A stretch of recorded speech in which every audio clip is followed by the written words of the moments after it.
The waters rose, covering even the highest mountains, and for 150 days the entire world lay submerged beneath the flood. Tonight, we'll journey through the complete biblical account of Noah, the Ark, and the Great Flood, from God's disappointment with humanity to the rainbow promise that followed. As you drift towards sleep, you'll discover the full story beyond just the animals boarding 2 by 2.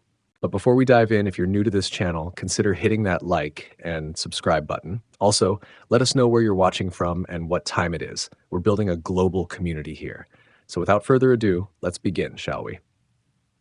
The calm before the storm. In the days of old, before the waters came, the world was a place of wonders. The sky stretched vast and blue above lush plains where tall grass swayed in gentle winds. Mountains rose in the distance, their peaks sometimes hidden in clouds, sometimes gleaming in sunlight. Streams cut through the land, clear water tumbling over smooth stones, flowing ever onward to join great rivers that fed the seas. The earth was young then.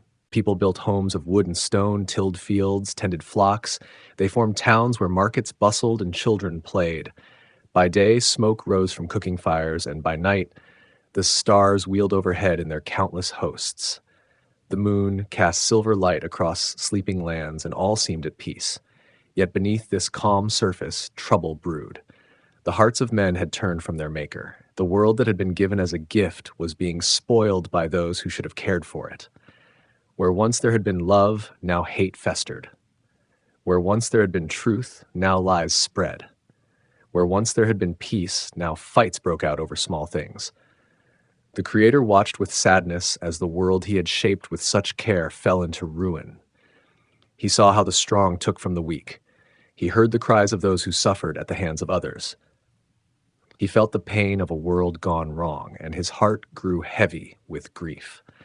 Rain was rare in those days before the flood. When it came, it fell soft and brief, just enough to water the crops and fill the streams. No one feared the clouds.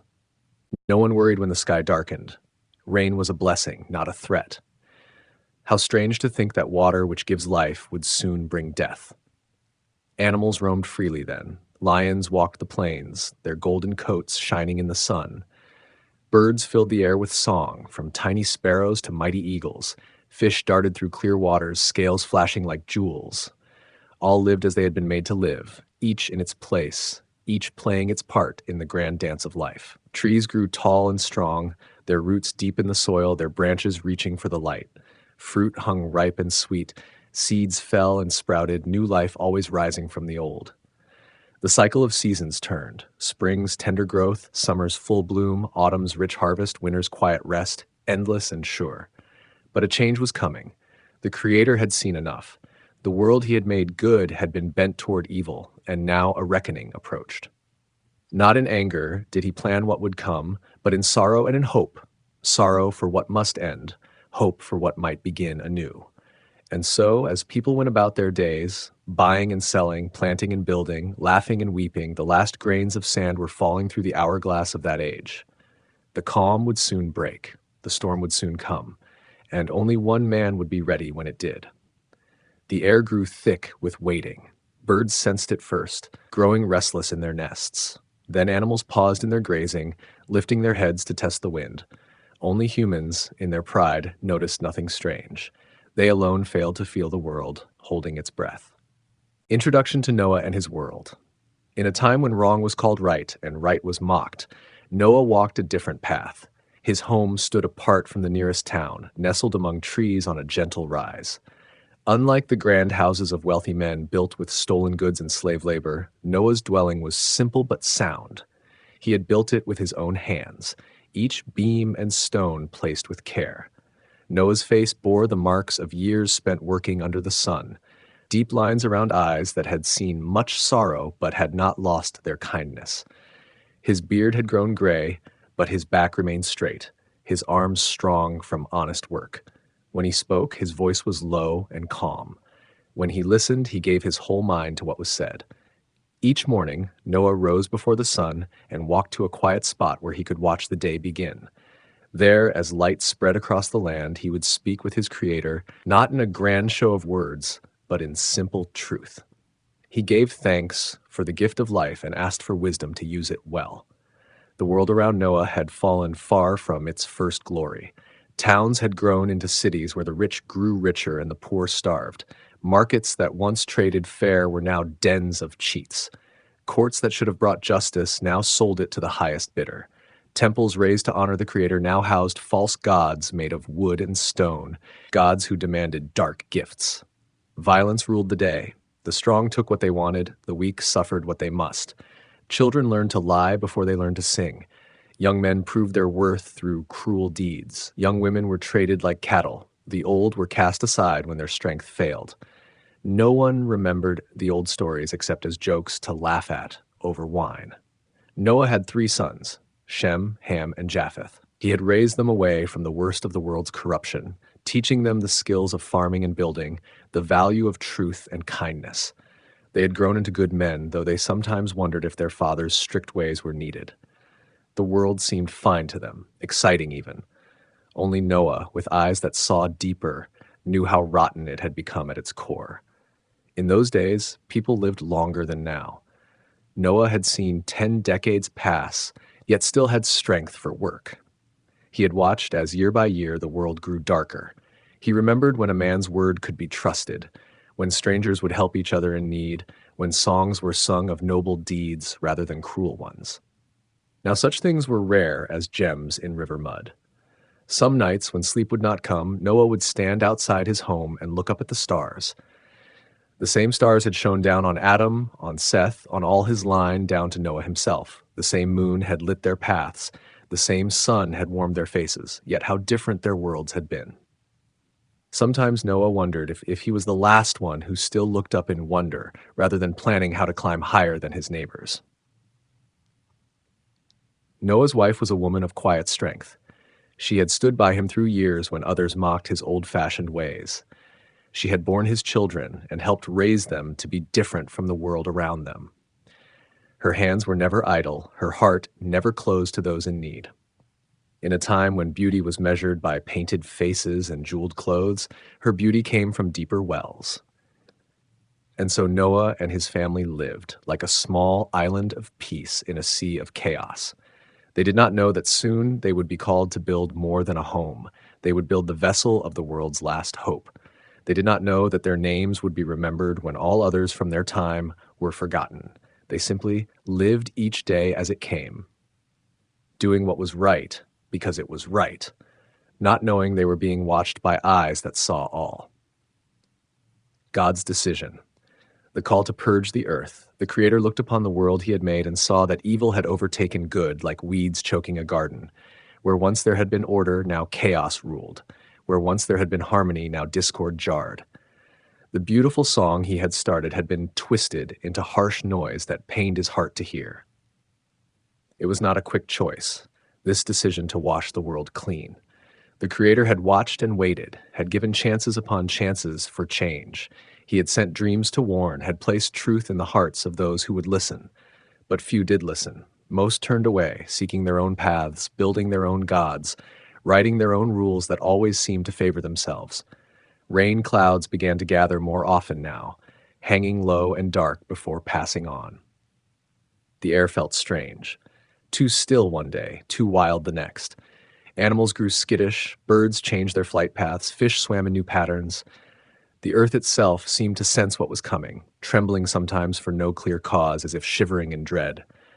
The Creator spoke, not with a voice that all could hear, but with words placed directly into Noah's mind as he prayed one dawn. "I have seen the evil that fills the earth," the voice said, calm yet heavy with sorrow.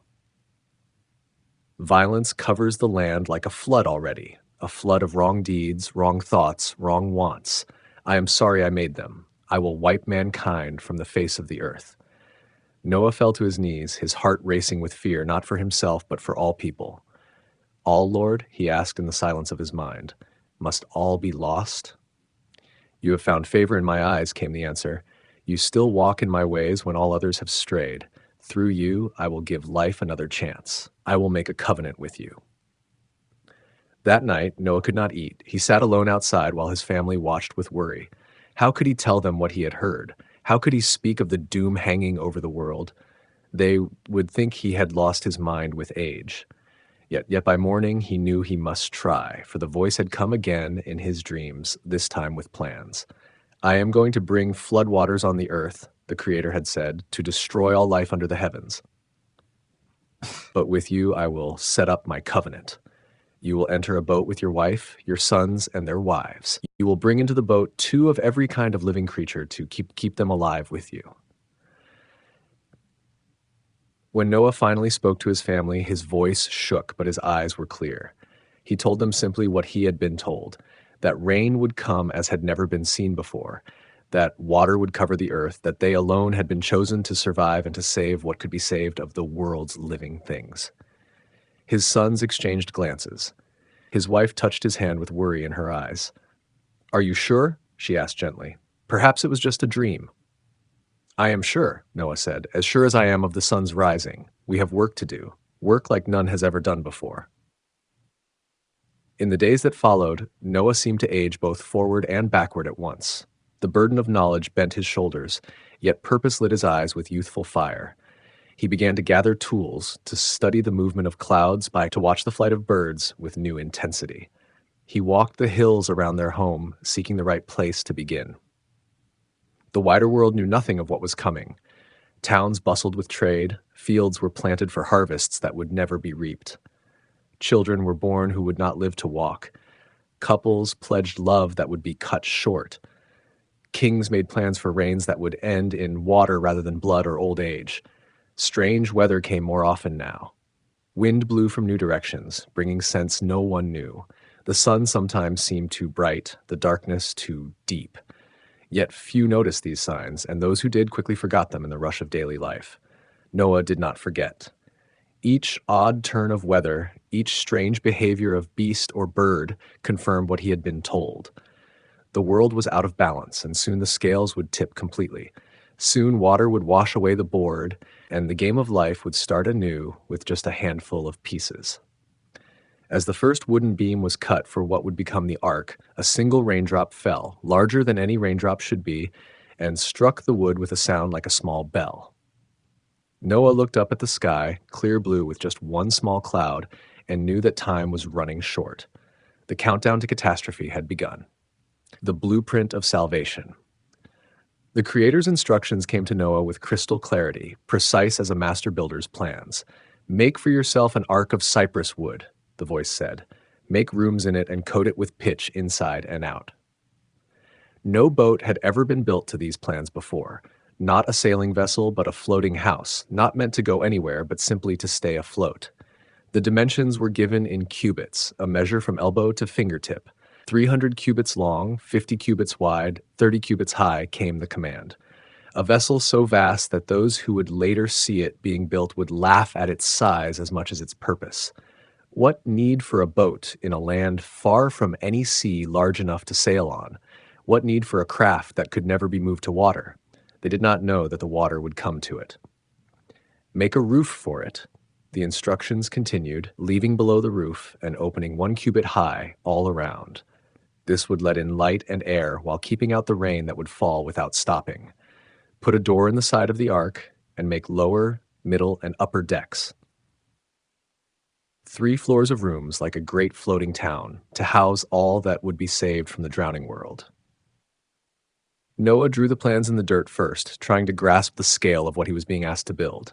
His sons gathered around, their faces showing doubt, then wonder, then fear as they began to understand. This was no small task. This would take years. This would take more wood than they had ever worked with, more pitch than they could easily gather, more strength than their arms alone could provide. "We'll need help," Shem said, looking at the vast outline his father had drawn. "Who will help?" Ham asked, "when they hear why we're building it?" Noah looked at his hands, workers' hands, strong but aging. Then he looked at his sons. "We begin with what we have," he said simply. "If help comes, we will welcome it. If not, we will do what must be done." That night, as his family slept, Noah walked alone under the stars and spoke his fears aloud. "I am old," he told the silent sky. "This task is huge. I don't know if I have the strength or the time." The wind stirred, cool against his face, and he felt a peace settle over him like a blanket. "Not by your strength alone," seemed to whisper in that breeze. "I will be with you." The next day, they began by marking out the ground where the ark would stand. 300 paces long, 50 wide, a footprint larger than any building they had ever seen. They drove stakes into the ground at each corner, then stepped back to take in the scale. It seemed impossible. Yet they had been commanded, and they would obey. Trees had to be felled, hundreds of them. The sound of axes rang through the hills day after day. The cypress trees fell with sighs like final breaths, their straight trunks perfect for the task at hand. Each was stripped of branches, cut to length, shaped with adzes until the rough bark became smooth planking. Word spread quickly of the strange project underway on Noah's land. At first, a few came just to look, to shake their heads, to walk away laughing. Then more came, drawn by tales of the old man's madness. Some stayed to mock, calling out questions meant to wound. "Where's the water coming from, old man?" they would shout. "Planning to drag this monster to the sea?" Their laughter echoed across the growing framework. Noah rarely answered these taunts. He worked steadily, teaching his sons the skills they needed: how to square a beam, how to join wood so tightly water could not pass, how to boil pitch until it was just right for sealing seams. When he did speak to the mockers, his words were simple: "A flood is coming. You, too, could build safety." The blueprint called for rooms, many rooms of different sizes. Some would house Noah's family. Others would house animals, from the smallest insects to creatures as large as cattle. Food stores would fill many spaces. Fresh water in clay jars would line other walls. Everything needed for months adrift had to be planned for, prepared, placed just so for balance and access. As the frame took shape, rising higher than the tallest nearby trees, even the mockers grew quiet at times, stunned by the sheer scale of the work. Some still laughed, but their laughter held an edge of unease now. What if the old man was right? No, impossible. No flood could cover the world. No rain could last that long. They pushed away such thoughts and returned to their normal lives. Pitch was needed in great amounts, sticky black resin that would keep water out. It had to be gathered from certain trees, boiled to the right thickness, then carefully applied to every surface, inside and out. The smell was strong, clinging to clothes and hair, but Noah knew their lives would depend on this dark coating doing its job. Years passed. The ark took shape, beam by beam, plank by plank. What had seemed impossible slowly became real under patient hands guided by faith. The lower deck was finished first, then the middle, then the upper. Rooms were divided by wooden walls. The roof was crafted with its cubit-high opening all around. A single door was built into one side, large enough for the tallest animals to enter. Throughout the long building, the skies remained normal, sometimes clear, sometimes cloudy with gentle rain that soon passed. Nothing hinted at the deluge to come. Only Noah, guided by the voice that had never led him wrong, continued to build against a disaster no one else could see coming. The blueprint was followed exactly, each measurement precise, each join firm, each detail as commanded. And as the ark neared completion, Noah felt both relief and dread. Relief that they had managed this enormous task, dread for what must come next. For the ark was not an end in itself, but a beginning, the cradle of a new world that could only be born after the old one died. Noah's reluctance and resolve. Some nights, when the work was done for the day and his body ached from the labor, Noah would lie awake with doubts gnawing at his mind. Was he truly hearing the Creator's voice? Could any flood really cover all the land? Was he leading his family on a fool's quest based on dreams and fears? The weight of what he claimed, that the world would drown, that only they would live, pressed on him like a stone. His wife noticed these moments of doubt. One evening, as they sat outside their home watching the stars appear, she took his rough hand in hers. "What troubles you?" she asked, though she knew the answer well enough. "I've asked them to give up their lives for this," Noah said, looking toward where his sons were resting after the day's work. "Years spent building what others mock. What if I'm wrong?" "And what if you're right?" she answered. "You've never led us astray before. Your heart has always known true from false. Rest in that truth now." Such moments of weakness would pass, burned away like morning mist by the sun of Noah's faith. He had walked with the Creator too long to doubt the voice he knew so well. When resolve returned, it came stronger than before, like metal tempered by fire. The mockery grew worse as the ark took shape. What had started as gentle teasing from neighbors had become bitter scorn from crowds who traveled far to see the mad boat on dry land. They would gather to watch the family work, calling out cruel jokes, throwing stones sometimes when anger overtook their amusement.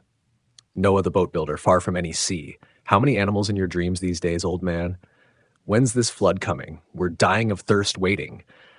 Their laughter cut deep, not because Noah cared what they thought of him, but because each mocker was someone who would not heed the warning. Each laughing face would soon be gone forever. Each voice raised in jest would soon cry out in terror, then fall silent beneath the rising waters. Noah tried to warn them.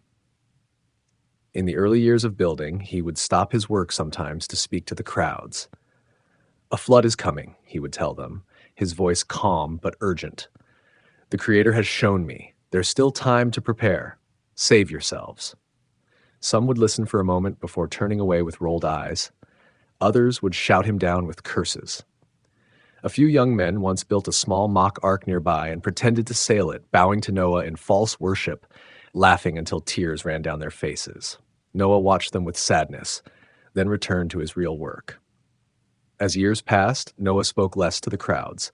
The warnings had been given, those who would hear had heard, those who would mock had mocked. Now all that mattered was finishing the ark before time ran out. His hands grew more calloused, his beard whiter, but his eyes remained clear with purpose. His sons sometimes struggled more than he did with the scorn. They were younger, with pride more easily wounded. Ham especially would grow red-faced at the taunts, his hands tightening on his tools as if he might use them as weapons. "Why do you let them speak to you that way, father?" he asked once after a particularly cruel group had finally left. "Their words can't stop the rain from coming," Noah answered. "Better to use our breath for work than for argument." Shem, the oldest son, was more like his father, steady, thoughtful, able to focus on the task despite distractions. Japheth fell somewhere between his brothers, sometimes bothered by the mockery, sometimes able to let it wash over him like water off the ark's pitched sides. The wives of Noah's sons brought their own struggles to the work. They had married into this family, not knowing what it would mean. Years of hard labor, social isolation, becoming figures of public ridicule. Yet they stayed, worked alongside their husbands, trusted their father-in-law's vision even when it seemed impossible. One day, as the ark neared completion, a group of young women came to watch the work. Among them was a girl Ham had once hoped to marry before the ark building began. She had chosen another when it became clear Ham's family had embarked on a path of madness. Now she stood with the others, her child on her hip, and called out to Ham. "Still building your father's dream? My husband says you'll die old men waiting for this flood." The others laughed, but there was pity in some of their eyes. Pity for the wasted years, the wasted strength. Ham said nothing, though his jaw clenched tight. That night he spoke to Noah. "Will it really come, Father? The flood? Sometimes I wonder if we've thrown our lives away on this." Noah put his hand on his son's shoulder. "I wonder too sometimes," he admitted, "but then I remember who asked us to build, not a man who might be wrong. The Creator who sees all, knows all, made all. Trust in that, my son, not in my strength or wisdom." As the final planks were fitted, the last pitch applied, Noah felt both triumph and terror. The ark was ready. Now came the hardest part, waiting for the end of the world as they knew it. Waiting to see if his reluctant faith, his hard-won resolve would prove justified or foolish. The sky remained calm. The earth continued its cycles. People continued to live as they always had. Only Noah and his family waited for change, for destruction, for salvation. Their resolve would soon be tested beyond anything they had yet faced. The first boards and beams. The first tree fell with a crack that echoed through the hills. Noah stood watching as the tall cypress swayed, then leaned, then rushed toward the ground. The impact shook the earth beneath his feet. Shem and Ham, who had worked the saw between them, stepped back from the fallen giant, wiping sweat from their brows. Japheth was already marking the next tree to fall. That first timber marked the true beginning. Plans had been drawn, ground had been cleared, but this was the first piece of what would become their salvation. Noah ran his hand along the rough bark. "Good straight grain," he said. "This will make a strong beam for the frame." The work of turning trees into usable lumber was slow and hard. After felling, each trunk had to be stripped of branches. Then came the splitting, metal wedges driven into the wood with heavy mallets, forcing the fibers apart along the grain. The sound of mallets striking wedges became a rhythm that filled their days, a heartbeat of creation. Rough planks were shaped with adzes, curved blades on long handles that peeled away slivers of wood with each swing. Hour after hour, day after day, the men worked these tools, transforming lumpy logs into smooth, straight boards. Their arms grew stronger, their aim more sure, their bodies learning the wisdom of efficient movement. The first beams formed the keel, the spine of the ark upon which all else would rest. These had to be the strongest pieces, joined with perfect care. Noah showed his sons how to cut notches that would lock the timbers together, how to drill holes for wooden pegs that would hold the joints firm even when stressed by shifting weight or bucking waves. "Not like that," Noah would say sometimes, guiding his son's hands to a better angle. "Like this. Feel how the wood wants to be cut? Work with its nature, not against it." These were lessons passed down through generations, from father to son, master to apprentice, the ancient craft of woodworking refined through centuries of practice. As the pile of finished lumber grew, they began to assemble the framework. Vertical posts rose from the keel, spaced evenly along its length. Crossbeams connected these posts, creating a gridwork that would eventually support the outer skin of the ark. Each joint was test-fitted, adjusted if needed, then pegged firmly in place. The scale of their work became clearer as the frame took shape. 300 cubits stretched farther than the eye could easily take in at once. 50 cubits wide created a vast interior space. And as the vertical posts reached upward toward their full 30-cubit height, even Noah had moments of awe at what they were building. "It's so big," Japheth said one day, standing back to look at their progress. "Could the flood really rise higher than this?" "The Creator said to build it this high," Noah replied. "So yes, the waters will rise higher still." Rain came sometimes while they worked, normal rain that lasted hours at most, then moved on. They would shelter under finished sections of the frame, watching water beat on the wood, running their fingers along the grain that had once carried sap through living trees. These gentle showers gave no hint of what was to come. Animals watched them work from the edges of the clearing, deer pausing in their grazing, foxes sitting alert on nearby rocks, birds circling overhead as if curious about this strange new thing taking shape. Noah would look up sometimes to meet the gaze of a wolf or bear, feeling an odd connection, as if these creatures somehow sensed they were building something meant partly for them. Year turned to year. Sun and moon traced their paths across the sky hundreds of times as the work continued. The men's hands grew more calloused, their skin darkened by exposure, their muscles hardened by constant effort. Yet still they worked day after day, the ark slowly taking form around them. The lower deck was the first to be fully framed, its floor laid with thick planks, spaces marked out for different rooms and pens. Noah walked across it when it was done, feeling the solid strength beneath his feet. This would hold the largest animals, cattle, horses, perhaps even creatures he had only heard described by travelers from distant lands. The middle deck came next, another vast expanse of wooden flooring supported by strong posts rising from below. Here would be space for smaller animals and for food stores, grains and dried fruits, honey and seeds, enough to last many months afloat. The upper deck would house Noah's family and the smallest creatures, birds, insects, lizards, mice. Windows built into the sides would let in light and air. This would be their home while the world below drowned and was reborn. As the frame neared completion, they began the work of enclosing it. Planks were fitted edge to edge along the outer frame, each one sealed to its neighbors with pitch to keep out water. The rich, sticky smell of pitch filled the air as they worked, coating their hands and clothes with black residue that never quite washed away. The door was built last, a single opening in one side of the ark, large enough for the tallest animals to enter. Heavy timbers framed this portal between death and life. Noah himself shaped the door panel, fitting it precisely to its frame, adding crossbars for strength. This door, once closed, would seal them in and seal the drowning world out. Through years of work, through changing seasons, through mockery and doubt, the family had persevered.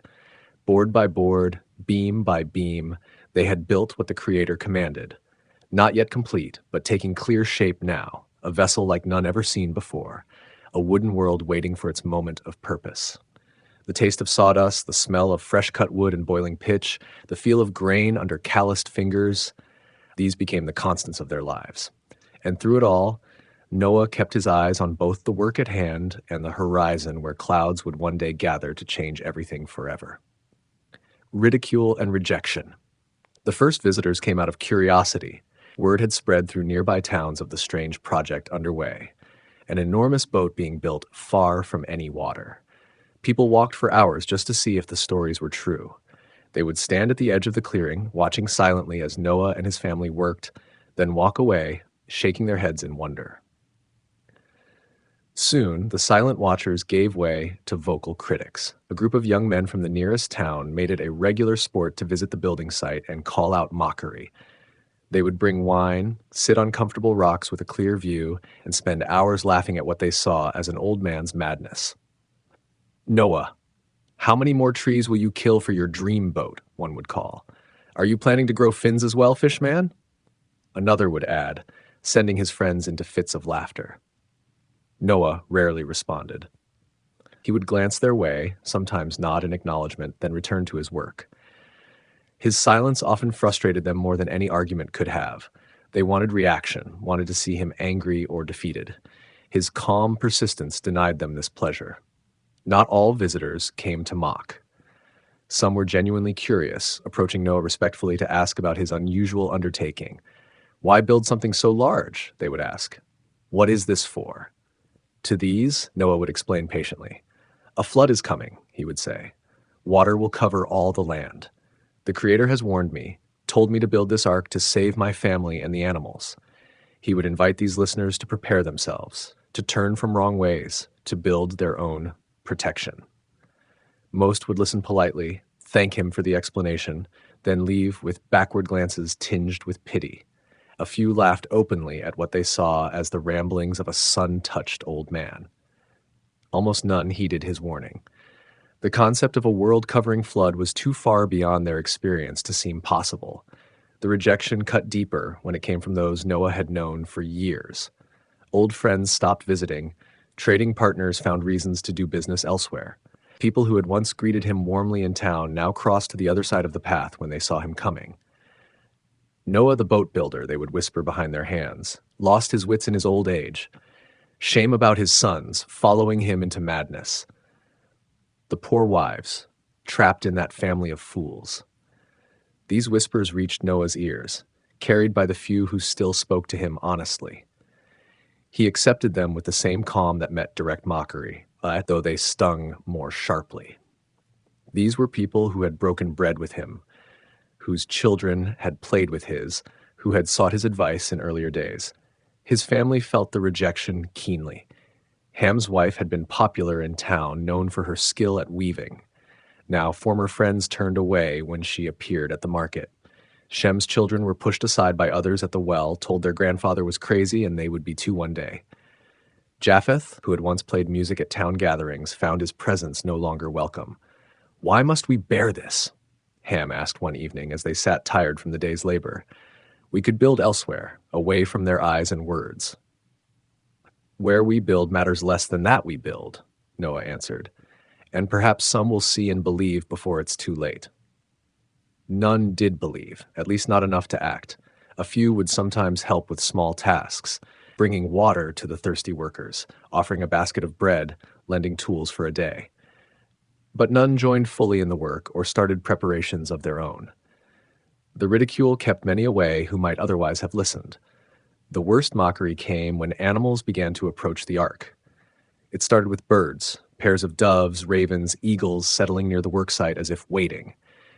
Then came smaller ground creatures, rabbits, foxes, badgers, who seemed to lose their fear of humans, walking calmly into the cleared area around the ark. A wealthy merchant happened to be visiting, considering whether to sell Noah more pitch, when a pair of leopards emerged from the forest and walked directly to the ark's entrance. The big cats ignored the humans completely, sitting down as if waiting for the door to open. The merchant left immediately, spreading word of Noah's witchcraft that could call wild beasts. He's not just mad, he's dangerous, the story grew. He commands wild animals, keep your children away. New faces appeared among the mockers. Priests from the temples in larger towns come to see this threat to proper worship. They watched with narrow eyes as Noah worked, noting how animals approached, how the family continued building despite all reasons saying they should stop. This man claims to hear the voice of the Creator, one priest told the gathered crowd. He speaks against our ways, threatens doom if we don't follow his path. Such talk is forbidden. Murmurs of agreement rippled through the listeners. That night, someone set fire to a stack of prepared lumber at the edge of the work area. Japheth spotted the flames and raised the alarm. The family worked together to douse the fire before it could spread to the ark itself. In the morning, footprints showed several men had come and gone in the night. Noah gathered his family. From now on, someone must watch through the night, he said. The time grows short and fear makes people dangerous.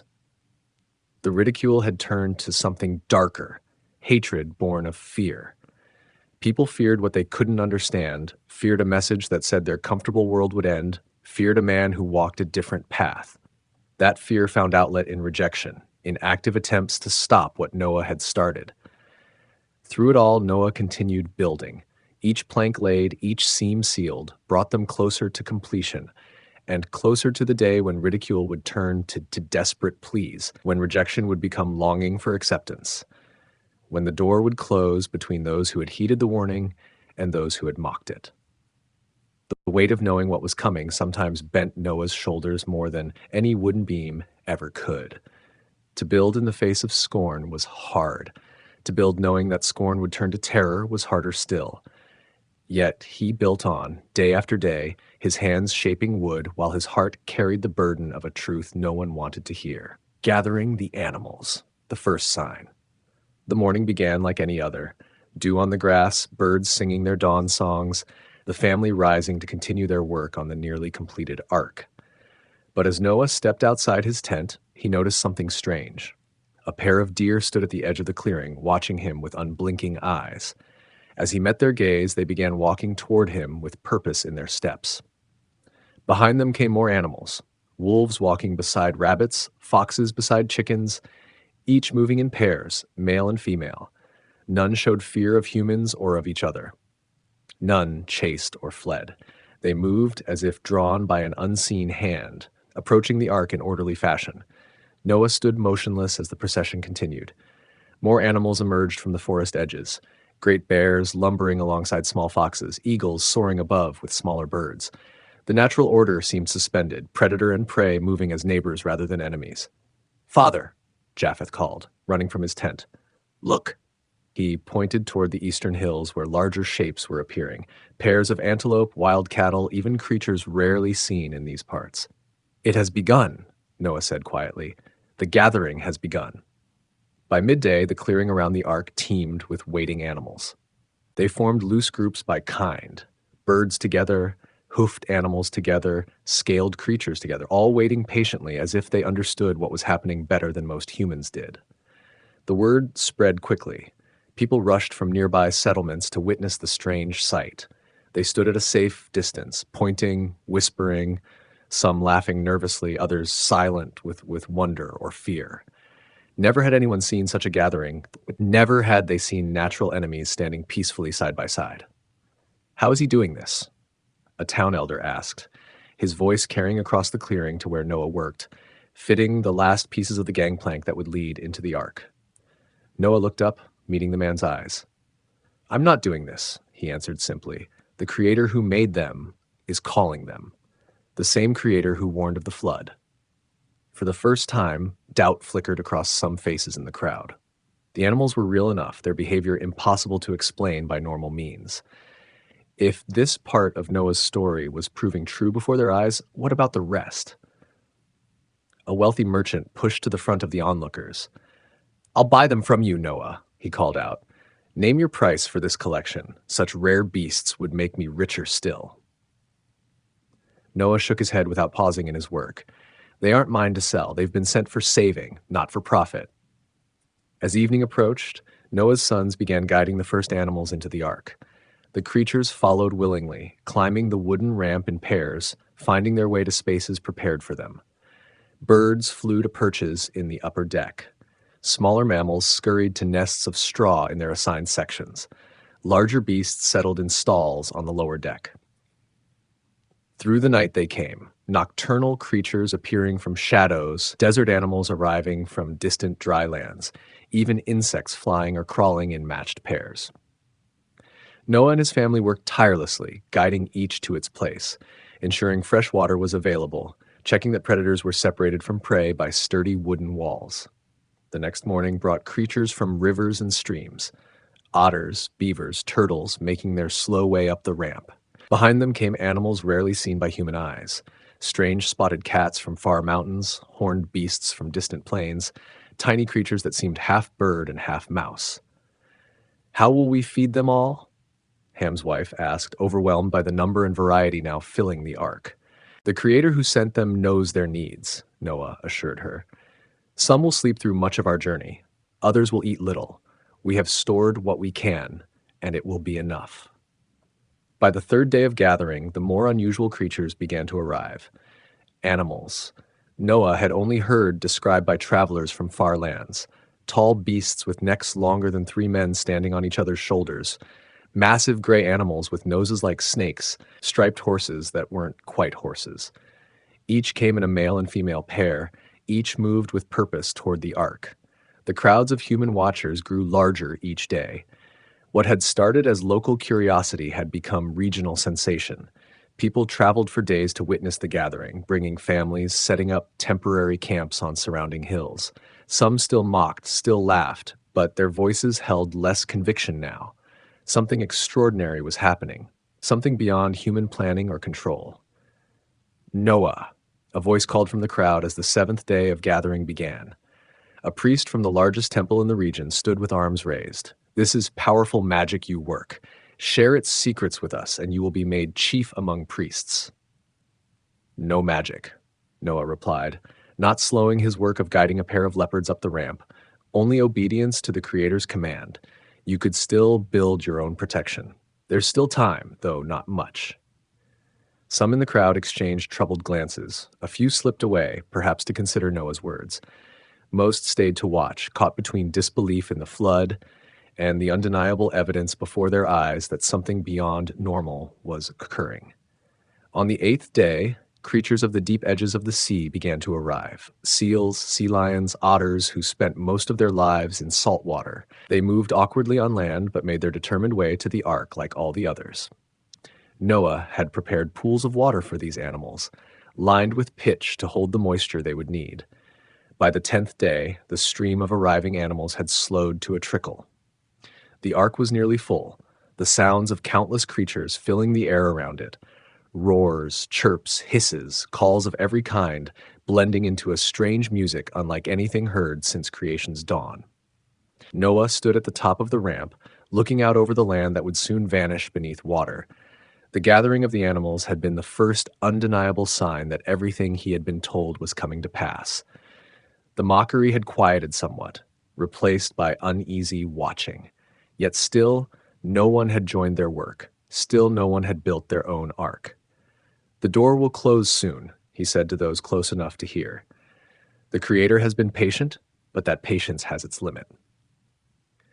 As the last pair of small flying insects spiraled up the ramp, Noah felt a deep sadness mixed with wonder. The gathering had been miraculous, every kind of creature coming as called, finding its place in the wooden world he had built. Yet this miracle was the prelude to catastrophe for all left outside. The sky remained clear, the sun warm on upturned faces, no visible sign yet warned of water to come. But the animals knew. Their extraordinary behavior spoke louder than any human words could. Something was coming, something that made natural enemies set aside their nature and seek the safety of the ark. Noah gave thanks that evening for the gathered animals, for their safe arrival, for the sign they represented. Tomorrow would bring the final preparations. Soon after, the rain would begin, and once it started, it would not stop until the world they knew had vanished beneath the waves. Provisioning the ark, the final preparations. With the animals settled in their places, the urgent work of provisioning began. The ark's vast middle deck stood ready, lined with storage bins, clay jars, woven baskets, and hanging nets. Now these empty spaces needed to be filled with enough food and water to sustain life through long months adrift. Every creature according to its kind, Noah reminded his family as they worked. The Creator made each with different needs. We must provide for them all. For grass-eating animals, they had spent months harvesting and drying hay, filling entire rooms with sweet-smelling fodder. Shem oversaw this work, carefully calculating how much each creature would need per day, multiplying by the months they might be afloat. More, Noah would say when shown the stores. Then more again. Better to have excess than shortage. For meat eaters, the problem was harder. Ham suggested dried fish and meat, preserved with salt and herbs. The large cats eat much, he noted with concern. How will we store enough? Noah nodded thoughtfully. The Creator who sent them here will provide. Some may sleep more than they would on land. Others may eat less. We'll store what we can and trust what we can't. Water posed the greatest challenge. Even with rainfall, they would need vast quantities stored from the start. Japheth had devised a system of gutters along the roof opening to channel rain into large cisterns. But these would begin empty. Every available jar, skin, and barrel had been filled from nearby springs and streams, carried bucket by bucket up the ramp. The women oversaw food for the family: dried fruits, nuts, honey preserved in wax-sealed pots, grains in sealed bins to protect from moisture and pests. Seeds of many kinds were stored both for food and for eventual planting in whatever world emerged from the waters. Will plants survive? Japheth's wife asked as she packed away carefully labeled seed pouches. Will anything remain to grow in? The Creator promised new life after the flood, Noah assured her. The waters will recede. The earth will bloom again. These seeds will find soil. Tools were gathered and stored: axes and saws for working wood, needles and thread for mending, knives for cutting food and rope, oil lamps and wicks, flints for striking fire, extra vessels for cooking and carrying. Each item was chosen with care, each stored in its proper place. Remember where everything is placed, Noah told his family. In the days to come, finding what we need quickly may matter greatly. As they worked, the crowds of onlookers continued to grow. Word had spread far beyond nearby towns. People traveled great distances to see the ark and its gathered animals. Some still came to mock, but many now watched in silent wonder, uncertain what to make of what they saw. A group of elders from a distant city approached Noah on the 5th day of provisioning. "We have seen the animals come," their leader said. "We have heard your warnings. Tell us truly, how soon will this flood come?" Noah paused in his work of securing a large water barrel.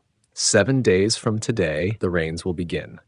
If you believe now, there may still be time to build some refuge, to gather your families to higher ground. The elders looked at each other, doubt and fear mixing in their expressions. "No rain could rise as high as you claim," one said, though with less certainty than such statements had once held. "Yet these animals, it is strange indeed." "Strange now," Noah replied. "Soon it will be clear. Choose wisely in the days you have left." He returned to his work, leaving them to discuss among themselves. They left without commitment, glancing back often at the towering wooden structure. As the final day of preparations arrived, the sky remained clear and blue. No hint of the coming deluge showed in distant clouds. Birds still sang in nearby trees. The sun still warmed the earth. Only the ark and its gathered occupants suggested anything unusual. Noah walked through each deck one final time, checking every pen, every storage area, every securing rope and brace. The animals watched him pass with calm eyes, settled now into their temporary home. Some of the larger creatures, elephants, rhinoceroses, giant cattle, had been guided to spaces with reinforced floors and walls. Birds occupied perches in the highest areas, their calls creating a constant chorus. The family gathered that evening outside the ark for a final meal under the open sky. They sat in silence for some time, each lost in thought, each aware of what tomorrow would bring. The enormity of what they were about to experience weighed heavily on all. "I'm afraid," Ham's youngest child finally said, giving voice to what all felt. Noah drew the child close. "Fear is natural when facing the unknown," he said gently. "But remember, we don't face it alone. The Creator who warned us, who guided the building, who sent the animals, that same Creator will be with us on the waters."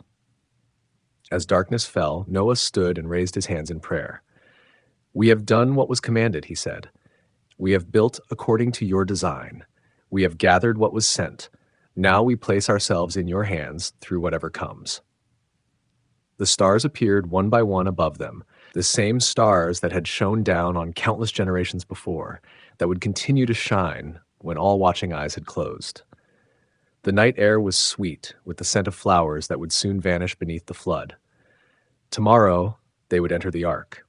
Tomorrow, the door would close between them and the world they had always known. The final provisions were stored, the final checks complete. All that remained was to step from the old world into the vessel of the new, to leave behind all that could not be saved. Noah looked at his family's faces in the firelight, his faithful wife, his 3 sons, their wives, his grandchildren. They had worked alongside him through years of labor and mockery. They had trusted when trust seemed foolish. Now they would journey with him into an unknown future while the only world they had ever known drowned behind them. The weight of responsibility pressed upon him, for these lives, for the creatures in the ark, for the remnant of creation that would rebuild after the waters receded. Yet with that weight came certainty. They had been chosen for this task. They had been prepared. They would carry the flame of life through the flood to light a new beginning. "Rest well," Noah told his family as they prepared for sleep. "Tomorrow begins a journey unlike any taken before." The last day on dry land. Dawn broke golden over the eastern hills, painting the ark's wooden sides with warm light. Dew sparkled on grass that would soon lie fathoms deep beneath raging waters. Birds sang their morning songs, unaware that this chorus would be their last on land for many months. Noah rose before the others, as was his habit. He walked a short distance from the family tents and stood facing the ark, this massive vessel that had consumed years of their lives, that had brought mockery and isolation, that would soon become their entire world. Its sheer size still astonished him sometimes. "Is there anything I've forgotten?" he whispered, running through mental lists of provisions, tools, tasks completed. "Have I done all you asked?" No voice answered, but a sense of peace settled over him, the quiet certainty that had guided him through years of building. They were ready. All that was commanded had been done. As his family woke and began preparing their final meal on dry land, a strange quietness fell over the surrounding countryside. The usual distant sounds of town life, hammers, voices, animal calls, seemed muted. Even the wind held its breath. The world waited, poised between was and would be. Noah gathered his family. "Today we enter the ark," he said simply. "Take nothing more than what you carry in your hands. All we need is already inside." They ate without speaking much, each absorbed in private thoughts, each saying silent goodbyes to the world they had known. The children seemed to sense the solemnity of the moment, playing quietly nearby rather than running and shouting as usual. As they finished their meal, movement caught Noah's eye. People were coming, not just the usual crowd of curious onlookers, but a great mass of humanity flowing toward the ark from all directions. Word had spread far and wide of the animal gathering. Now it seemed everyone within traveling distance had come for this final day. They formed a vast semicircle around the ark, thousands strong, standing in family groups, some pointing, some laughing, some watching in solemn silence. Richly dressed merchants stood beside simple farmers. City dwellers with soft hands stood next to hunters with weather-beaten faces. All of humanity seemed represented in this gathering. A murmur ran through the crowd as Noah and his family began dismantling their tents for the last time. They worked methodically, folding materials that might be useful inside the ark, discarding what was not needed. The crowd watched every movement, every gesture. From the front of the assembled people, a man stepped forward, gray-bearded, richly dressed, leaning on a staff of office. Noah recognized him as a leader from the largest nearby city. "Noah," the elder called, his voice carrying across the suddenly quiet crowd. "Many have come to see this wonder you have built, to see these animals gathered against nature's ways. Some still mock. Others are not so certain." He paused, looking around at the sea of faces. "What would you say to us on this last day if your warnings proved true?" Noah set down the tent pole he had been carrying and faced the crowd. For years he had warned, had invited, had endured their scorn. Now, at the end, what words remained? "The door stands open still," he said, his voice strong despite his years. "The Creator who sent the animals would welcome you as well. There is room." A ripple passed through the crowd, shifting feet, exchanged glances, whispered consultations. For a moment, it seemed some might step forward might accept this final invitation. Then a laugh broke out somewhere in the back ranks. Another joined it. Soon, portions of the crowd were laughing openly. "Room for all of us in your wooden box?" someone called mockingly. "We'd be packed tighter than your animals." "The old man thinks we'll drown on dry land," another voice added. Yet not everyone laughed. Some looked at the clear sky with new unease. Some studied the impossibly ordered ranks of animals visible through the ark's door. Some stepped back from the louder mockers, creating distance as if from a contagion. Noah turned away from the crowd. There was nothing more to say. The invitation had been given one final time. Those who would hear had heard.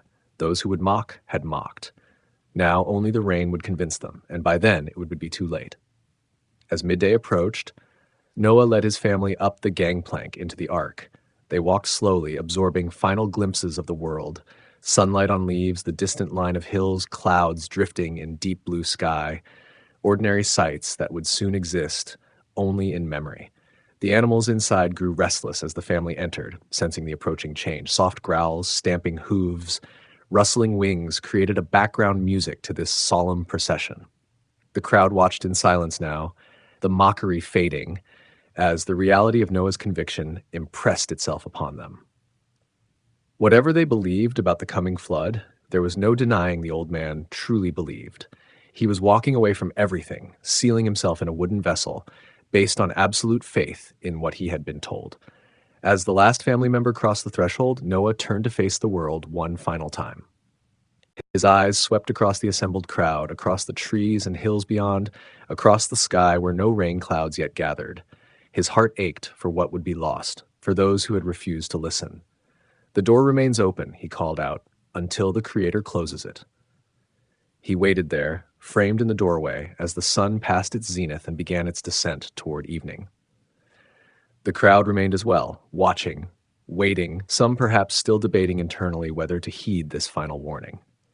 As the shadows lengthened, a change came over the air. Nothing visible, no clouds, no darkening, but a heaviness, a tension like the moment before lightning strikes. Animals in the ark grew more restless. Birds called more urgently. A tremor passed through the earth, so slight many might have missed it. Noah felt it. He knew what it meant. "The time has come," he said, his voice carrying despite its quietness. "May the Creator have mercy on you all." He stepped back from the doorway.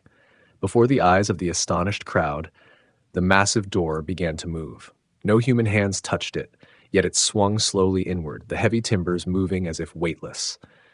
With a final solid sound, it met the frame and sealed tight. A collective gasp rose from the crowd. Whatever they had believed or disbelieved about Noah's warnings, this was beyond explanation.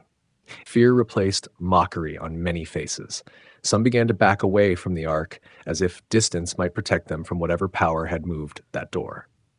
Inside, Noah's family gathered around him in the dimness. Light filtered through the narrow openings near the roof, casting long shadows across wooden floors. The sounds of the animals surrounded them, life in all its forms, preserved within these walls while death approached outside. "Now we wait," Noah said quietly. "The Creator has sealed us in. The Creator will protect us through what comes." Outside, as evening approached, the first faint stirrings of unusual wind began to touch the treetops. The first subtle change in air pressure made ears pop. The first distant rumble of thunder sounded from beyond the horizon. So began the last night of the world that was, on the eve of the deluge that would transform all.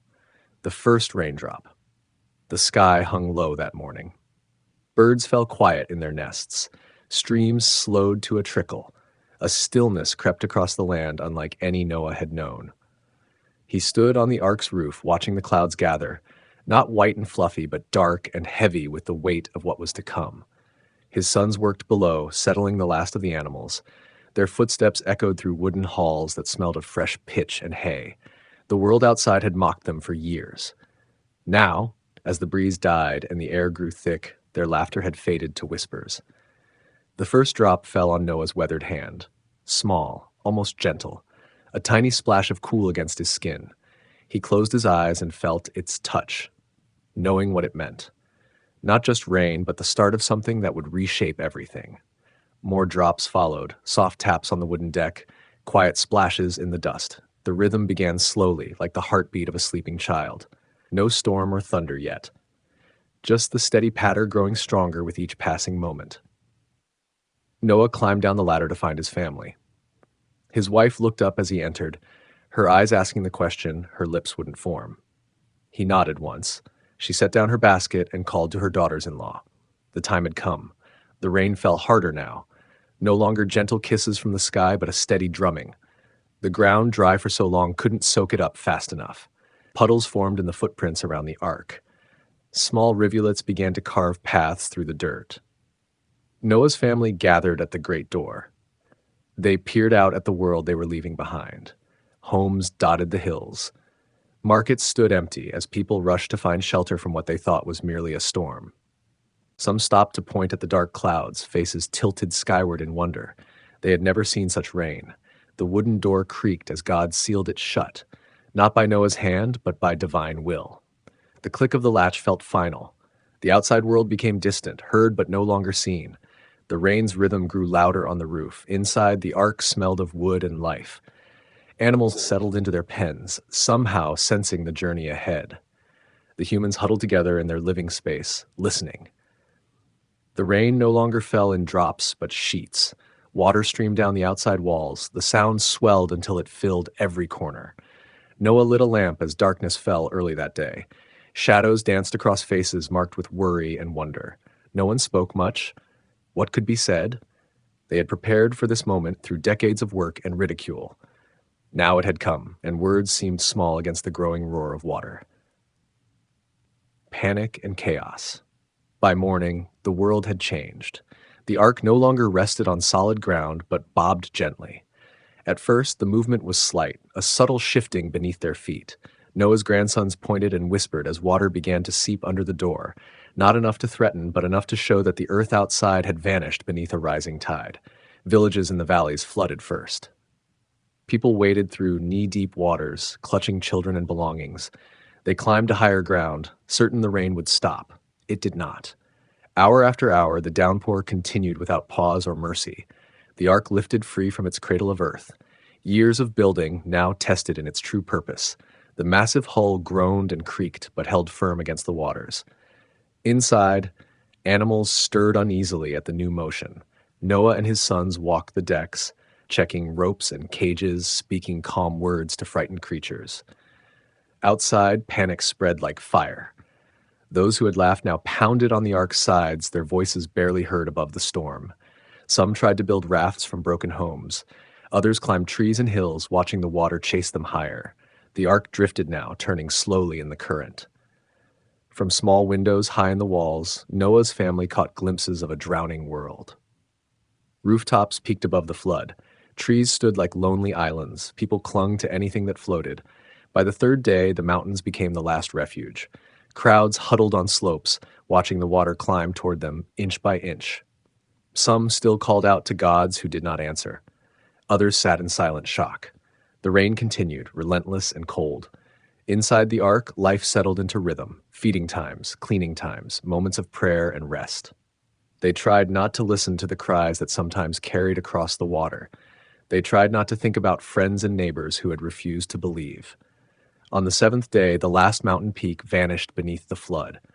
The world outside became nothing but water stretching to every horizon. The rain still fell, rippling the surface of what had become an endless sea. The ark floated alone, carrying within its wooden walls the last breath of a world now gone. The world drowns. The old world died beneath waves that knew no shore. Forests that had stood for centuries now drifted as broken wood. Cities built by kings lay crushed under the weight of water. The works of human hands, their towers and markets, their fields and flocks, all washed away like footprints on sand. Inside the ark, Shem stood watch by a small window. "Nothing remains," he whispered to his father, "not even the highest peaks." Noah placed a hand on his son's shoulder. They looked out at the gray expanse together. Water below, water falling from above. the boundary between sea and sky almost invisible in the constant rain. Life that had once filled the land vanished. Birds that had not found the ark eventually tired of flight and fell. Fish from rivers died in the mix of salt and soil. Creatures that had roamed the plains now existed only as memory or as precious pears in wooden pens. The ark held its course, though no one knew where it sailed. No landmarks remained to guide them. No stars shone through the cloud-dark sky. They drifted as God willed, carried by currents they could not see to a destination they could not imagine. Days blurred together, rain and darkness, the constant sound of water against wood. Noah's wife kept track by marking notches on a beam. 20 days. 30. The children asked when it would end. The adults had no answer but faith. The ark became a world unto itself. Each family had their space. The animals settled into the strange rhythm of their floating home. Some gave birth during those days, new life beginning even as the old world ended. The newborns knew nothing but wooden walls and the gentle rocking of the flood. At night, Noah sometimes thought he heard voices carried on the wind, echoes of those lost, or perhaps just the creaking of the ark.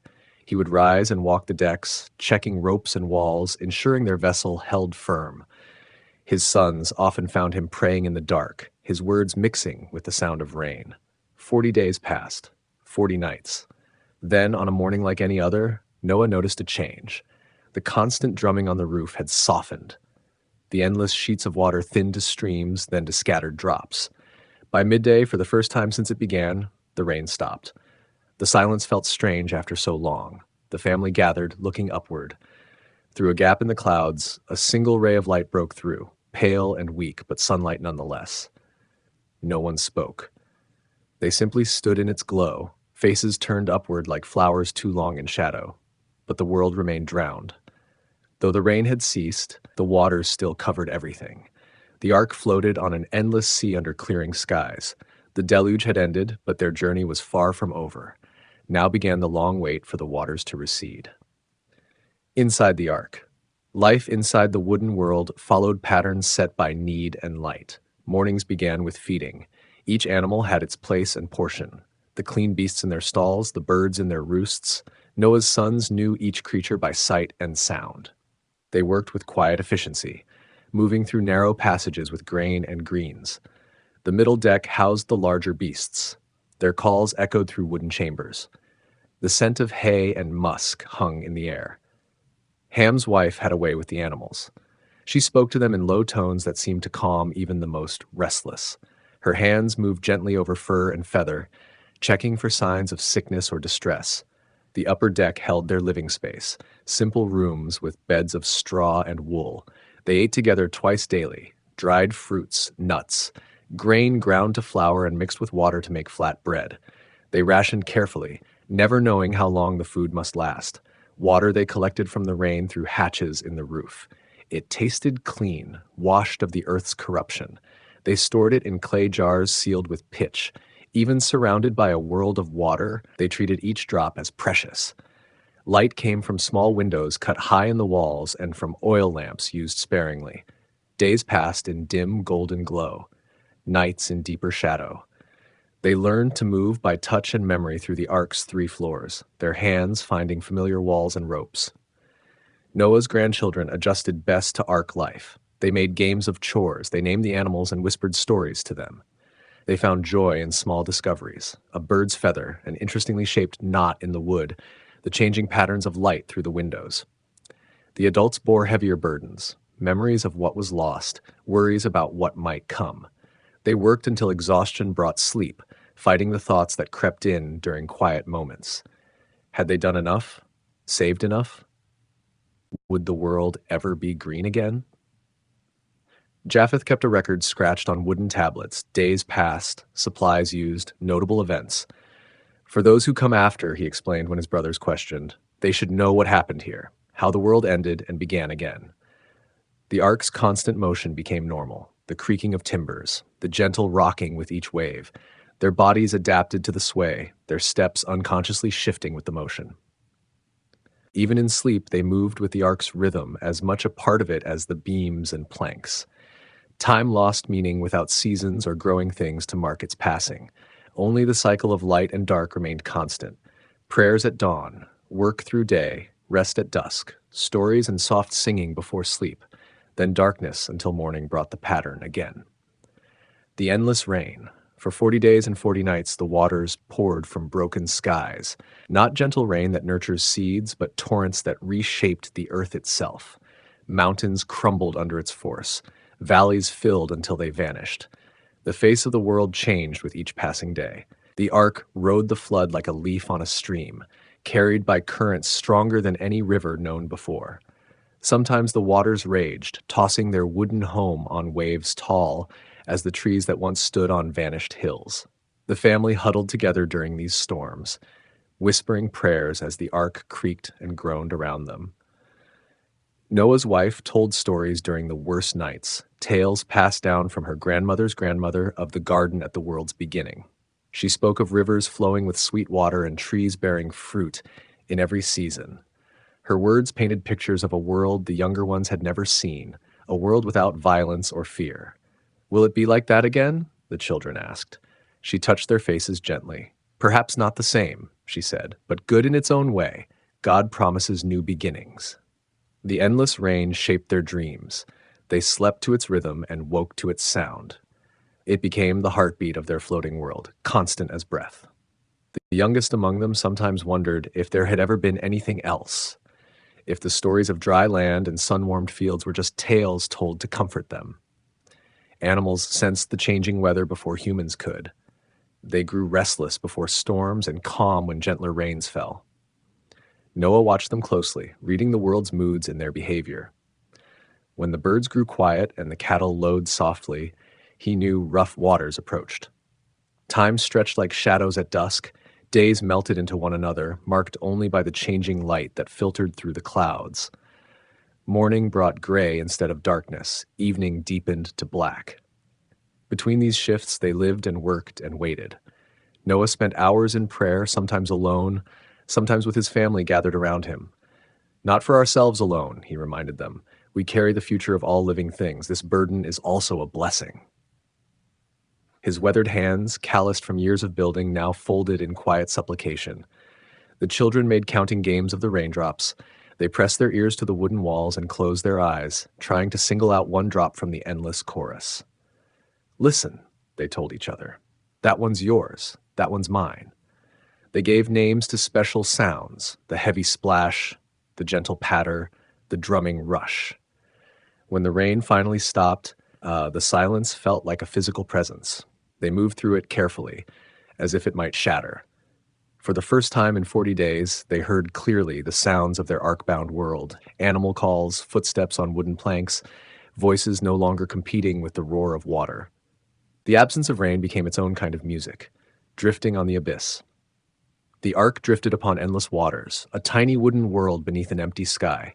No landmarks guided them, no shores waited in the distance, only water stretching to every horizon, reflecting clouds and light in a mirror that wrapped around the world. Noah often stood on the upper deck, scanning the vast nothing that surrounded them. The flood had erased all boundaries. North, south, east, west, these words lost meaning when no fixed point remained. They floated in a limbo between the world that was and the world yet to be. The days grew warmer. Clouds thinned and scattered, revealing a sky more blue than any they remembered. Sunlight sparkled on water like scattered gems. At night, stars appeared, familiar patterns hanging above an unfamiliar world. Shem taught his children their names, pointing out the constellations as his father had taught him. "We are not lost," he told them. "The stars remain. God's lights still guide us, even when all else has changed." Time passed differently without the rhythm of seasons or the cycle of planting and harvest. They marked days by feeding times and the sun's path. They counted weeks by the phases of the moon. But how long they had drifted, or how long they would continue, remained unknown. The animals grew restless as days stretched to weeks and weeks to months. They paced their enclosures, sensing somehow that this floating existence wasn't natural. Noah's family worked harder to keep them calm, speaking softly, grooming them, sometimes singing lullabies that echoed through wooden chambers. Food stores dwindled slower than feared. The careful rationing, the preserved grains and dried fruits, lasted longer than they'd hoped. Still, each meal required planning. each portion measured with care. They ate enough to sustain, never to satisfy. Water they had in abundance, collected from the last rains, stored in every container they could fashion. Clean water, washed of the corruption that had stained the old world. They drank it gratefully, remembering Noah's warnings of the time before when even water had been tainted by human wickedness. 5 months passed since the rain began. 5 months of drifting. The ark no longer rocked violently, but moved with gentle swells. The constant motion became so familiar they noticed only when it changed. A subtle shift in direction, a faint scraping sound from below. Noah felt it first, a tremor through the wooden floors, not the usual movement of waves, but something different, something solid. His sons noticed his expression and gathered around. "What is it?" Japheth asked. Noah placed his palm flat against the planks. "Feel," he said simply. They knelt beside him, hands pressed to wood. The sensation came again, faint but unmistakable. The ark had touched something beneath the water, not yet landed, but no longer entirely adrift. Something solid existed in the watery void. Hope flickered across tired faces. Not land yet. The waters still stretched endlessly around them, but perhaps the first hint that land remained beneath the flood. Perhaps the waters had begun at last to recede. Desolation. Below, the waters receded by divine command, flowing back to ancient depths. Slowly, steadily, the flood that had covered mountains began its retreat. The change was gradual, inches each day, revealed only when Noah marked the water's edge against the ark's hull. On the 17th day of the 7th month, the ark came to rest. Not on familiar plains or valleys, but on the heights of Ararat, mountains thrust up toward heaven, their peaks the first land to emerge from the fading flood. The impact sent tremors through wooden beams. Animals cried out in surprise. Stored jars toppled and rolled across uneven floors. Noah's family braced themselves against walls suddenly still after months of constant motion. When the shuddering stopped, silence fell. Strange, complete silence. No water lapping against wood. No creaking of a vessel in motion. The ark sat firmly grounded, tilted slightly on uneven terrain. Their floating journey had ended. Shem climbed to the highest window and looked out. "Mountains," he called down to the others. "I see mountain peaks rising from the water like islands." The family gathered below, passing his words from one to another. Mountains meant hope. Mountains meant the waters were indeed receding. But between those distant peaks, water still covered everything else: forests, fields, valleys. The world remained mostly drowned. Days passed, then weeks. The ark sat motionless on its mountain perch while waters continued their slow retreat. More land appeared daily, first as tiny islands, then as growing shores. Bare rock gleamed wet in sunlight. No green showed yet. No sign of life beyond their wooden walls. Noah watched and waited. God had brought them to rest, but had not yet called them to leave. The time had not come to open the ark. The earth, though emerging, remained soaked and barren. Nothing could yet survive upon it. The first day of the 10th month brought new hope. Through the ark's small windows, they could see the tops of mountains clearly now, not just Ararat where they rested, but distant peaks as well. The flood's retreat had accelerated, water draining away as if pulled by an unseen hand. Still they waited. The ark became both sanctuary and prison. The animals grew more restless, sensing the changing world outside. They called to it with whines and howls that echoed through wooden chambers. Noah's family felt the same pull, the longing to feel solid ground, to breathe air not recycled through close quarters.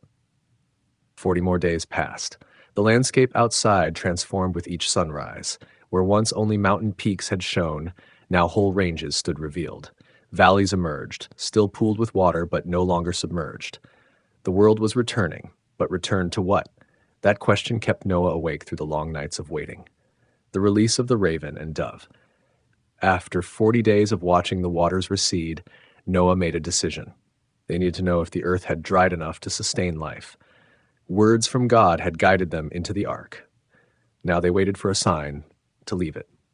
Noah opened the window he had built into the ark's upper section. Fresh air rushed in, the first truly fresh breeze they had felt in nearly a year. They breathed deeply, faces turned toward the opening like flowers seeking light. Noah held a raven in his weathered hands. The bird's feathers gleamed black in the shaft of sunlight. Its eyes, bright with intelligence, looked from Noah to the open window and back again. "Go," Noah whispered. "Fly and return. Tell us what you find." The raven hesitated only a moment. Then it spread powerful wings and launched into open sky. They watched it soar upward, circle once, and fly off toward the horizon. The sky swallowed it whole. Days passed. The raven did not return. It found enough dead matter floating on the waters to sustain itself, going out and returning back and forth until the waters dried up completely. Its absence told them something. Life could survive outside, but perhaps not yet thrive. 7 days later, Noah tried again. This time he held a dove, smaller, more delicate, with soft gray feathers that shimmered in the light. This gentle bird needed more than the raven. It required rest, proper food, dry land.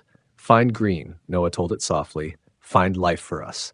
The dove flew through the window with a soft flutter of wings. They watched until it became a tiny speck against the vast sky. Then they returned to their tasks, waiting and wondering. Evening brought the answer. As light faded from the sky, a familiar wing beat sounded at the window. The dove had returned, tired from its journey. Noah lifted his hands, and the bird settled gratefully into them. It had found nothing, no place to rest its feet, no green thing growing in the still, sodden world. The earth needed more time. 7 more days they waited. 7 days of tending animals grown increasingly restless. 7 days of rationing supplies grown increasingly scarce. 7 days of hope mingled with doubt. On the 7th day, Noah again released the dove through the window. Again they watched it fly until sight could no longer follow. Again they returned to their waiting. The day passed slowly. Shadows lengthened across wooden floors. Just before sunset, when they had begun to fear the worst, the dove returned. This time it carried something in its beak, a fresh olive leaf, its green standing out like hope itself against the bird's pale feathers. The family gathered around as Noah gently took the leaf. They touched it with wondering fingers. Fresh, not dried or dead, recently plucked from a living tree. Somewhere beyond their wooden walls, plants had begun to grow again. The earth was healing. "A sign," Noah whispered. "God's promise kept." 7 more days passed before Noah released the dove a third time. It flew from his hands into the evening light. They watched the sky until darkness fell, but the dove did not return that day, nor the next. The bird had found a world ready to receive it, a place to build a nest, to live beyond the ark's confines. The time of waiting neared its end. The waters recede completely. In the first day of the first month of Noah's 601st year, something remarkable happened. He removed the covering from the ark and looked out upon a changed world. The floodwaters had fully receded. The ground appeared, not yet dry, but no longer submerged. Muddy plains stretched where once water had ruled. Mountains rose in the distance, their slopes bare of the forests that had once clothed them. Rivers had found new paths, carving fresh valleys through soft earth. The world looked newborn, raw, unshaped, waiting for life to return. "Not yet," Noah told his eager sons when they pressed to leave. "The ground still holds too much water. We must wait until it firms." By the 27th day of the second month, the earth had dried enough. Almost a full year had passed since the first raindrops fell, a year of floating darkness, of waiting, of faith, tested by time. "Understood. Let me know if you need anything else." "Got it. If you need anything else, feel free to let me know." "Understood. If you need more assistance, feel free to reach out." "Got it. Let me know if you need anything else." "Understood. Let me know if you need any further assistance." In time, children were born. The first generation who would know only this new world. They crawled on earth that had been cleansed by floodwaters, learned to walk on paths their parents had created, and grew strong, eating food from soil that had lain dormant beneath the great waters. These children listened wide-eyed to tales of the ark and the rain that fell for 40 days and nights. To them it seemed like a dream or a fable, but when storm clouds gathered and thunder rumbled across the sky, they would look to their grandparents' faces and see the shadow of memory there, and they understood that the stories were true. Noah grew older, watching his family bloom like the fields they tended. White threaded through his beard and lines deepened around his eyes. But those eyes remained clear and sharp, watching over his growing legacy with quiet satisfaction. The world was being rebuilt, one seed, one stone, one child at a time. Noah's sons, the founders of nations. As years passed, the sons of Noah grew into men with families of their own. Each developed distinct skills and temperaments that would shape the nations they would found. Shem, the eldest, possessed a thoughtful nature and deep reverence for the God who had spared them. He spent hours in prayer and contemplation, passing down spiritual teachings to his children. Ham was bold and adventurous, often ranging far from their settlement to explore the renewed world. He returned with tales of distant mountains and valleys ripe for settlement. His eyes sparkled with excitement as he described lands where fruit grew wild and animals roamed in abundance. Japheth showed a gift for languages and communication. Even as their families grew and dialects began to shift, he maintained connections between the branching households. His laughter rang loud across evening gatherings, bringing people together with stories and songs. Children multiplied with each passing season. Noah's grandchildren grew tall and strong, each bearing subtle differences that would one day mark separate peoples. Some had darker skin from working long hours under the sun. Others grew paler in the northern regions where Japheth's line settled. Languages began to diversify as families spread across the recovering earth. "You must remember where you came from," Noah would tell his grandchildren when they gathered at festival times. "Remember the waters that cleanse the world and the covenant of the rainbow that binds us to our Creator." Shem's line remained closest to Noah, tending the original settlement that had grown into a prosperous village. They became keepers of the old stories, preserving the memory of Adam and Eve, of Enoch who walked with God, of Methuselah's long years, and of the flood that had changed everything. Ham's descendants pushed southward into warm lands where they established thriving communities along fertile river valleys. They became skilled in agriculture and animal husbandry, developing new techniques for irrigation and crop rotation. Their settlements grew quickly, becoming the seeds of future civilizations. Japheth's children traveled northward and westward, adapting to cooler climates and coastal regions. They became traders and seafarers, building boats that skimmed across lakes and eventually ventured along shorelines. Their settlements dotted coastlines and river mouths, centers of exchange and communication. As decades passed, these separate branches of Noah's family tree grew more distinct. Their languages evolved in isolation from one another, their customs adapted to different environments, their physical characteristics shifted to suit their new homes. What began as subtle differences in accent or appearance gradually deepened into markers of separate peoples. Yet they remembered their common ancestry. At certain times designated by Noah, representatives from all branches would return to the original settlement for gatherings of remembrance and celebration. They would share stories of their new homes, exchange goods and knowledge, and renew their connections to one another. During these gatherings, Noah would stand beneath the open sky with his sons beside him. His voice, though grown reedy with age, still carried authority as he recounted once more the story of the ark and the waters. He would point to the rainbow when it appeared after rain showers, reminding all present of God's promise never again to destroy the earth by flood. "You are brothers and sisters," he would tell them. "Though you speak differently and live apart, remember that you came from one family, saved by one ark, under one sky." As Noah's years advanced, these gatherings grew larger and more diverse. Children who had never known the world before the flood now had children of their own. The direct memory of the deluge faded with each generation, preserved only in stories passed down from parents to children around evening fires. Maps were drawn on animal skins, marking the territories where each branch of the family had settled. Traders established routes between these growing settlements, bringing news and goods from distant relatives. The world was being reclaimed, populated anew by the descendants of the one family that had floated above the waters of judgment. Ham's transgression. The incident occurred during the wine harvest, when grapes hung heavy on vines planted decades earlier. Noah had discovered the art of winemaking, crushing the sweet fruit and allowing its juice to ferment in clay vessels. The wine brought joy during festivals and eased the aches that had settled into his aging bones. One evening, after sampling his newest vintage, Noah drank more deeply than usual. Perhaps the wine was stronger than he expected, or perhaps the weight of his memories pressed more heavily that night. Whatever the reason, he soon found himself overcome. Stumbling to his tent, he collapsed inside, his robe falling open as sleep claimed him. Ham, returning late from the fields, entered his father's tent without announcing himself. There, he discovered Noah lying uncovered, vulnerable in his nakedness.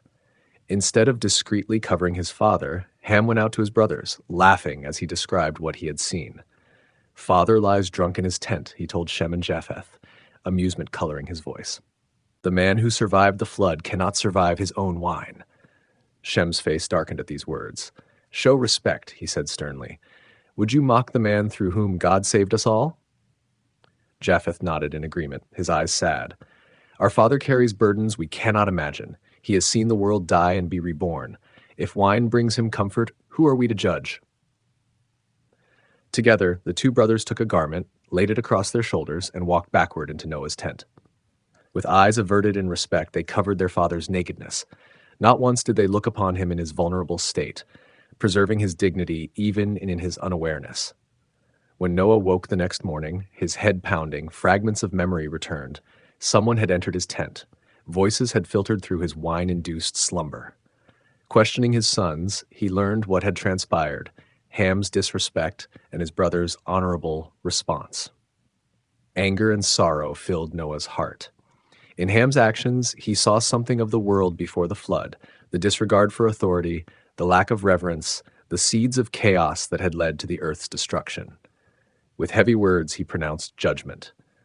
"Cursed be Canaan," he declared, referring not to Ham himself, but to his son, a pronouncement that would echo through generations. "A servant of servants shall he be to his brothers." These words fell like stones into still water, sending ripples through the family. Some questioned why Canaan should bear the weight of his father's transgression. Others saw in Noah's words a prophetic vision of how disrespect could lead to bondage and loss of blessing. Ham withdrew from his father's presence, taking his family to settle in more distant lands. The close bond that had united Noah's sons through the flood and its aftermath now stretched thin like wool pulled almost to breaking. Family gatherings grew tense, with unspoken grievances hanging in the air between brothers. Canaan grew to manhood under the shadow of his grandfather's words. Whether the curse shaped his character or merely foretold what was already written in his nature, he developed a hardness that marked his descendants for generations to come. Shem and Japheth received Noah's blessing. "Blessed be the Lord, the God of Shem," Noah said. "May God enlarge Japheth and let him dwell in the tents of Shem." These words hinted at how their descendants would relate to one another in centuries to come, sometimes as allies, sometimes as rivals, but always connected by blood and history. The incident revealed fractures within what had seemed a united family. It showed that even those who had witnessed God's judgment were not immune to sin's persistent presence. The waters had cleansed the earth, but had not washed away the capacity for wrongdoing that lurked in human hearts. In later years, as Noah's strength waned, he would sometimes gaze toward the distant settlements where Ham's family had established themselves. His eyes would fill with tears, not of anger, but of sorrow for the broken relationships that even he, the survivor of the great flood, could not mend. The story of Ham's transgression was told quietly, a cautionary tale passed from parent to child. It taught lessons about respect, about the sanctity of family bonds, about how quickly trust could be broken, and how difficult it was to rebuild. For some, it explained the origins of ancient conflicts. For others, it served as a warning about the cost of mockery and disrespect. The Tower of Babel, humanity's arrogance. Generations passed, and Noah's descendants multiplied across the face of the earth. Their settlements grew into villages, then towns, some eventually becoming cities with walls and watchtowers. They developed skills in metalworking, pottery, and weaving. Knowledge increased, and with it came pride in human achievement. In the land of Shinar, a vast plain between two great rivers, many families came together to build a great city. The land offered rich soil for farming, clay for bricks, and bitumen that bubbled from the ground, perfect for mortar. The people spoke one language, their words flowing smoothly between them without misunderstanding. "Let us build ourselves a city," they said to one another, "and a tower with its top in the heavens. Let us make a name for ourselves, lest we be scattered abroad upon the face of the earth." Fear of dispersal drove them, a desire to remain united through their own strength rather than through obedience to God's command to fill the earth. The memory of the flood had faded, and with it the humility that came from recognizing divine judgment and mercy.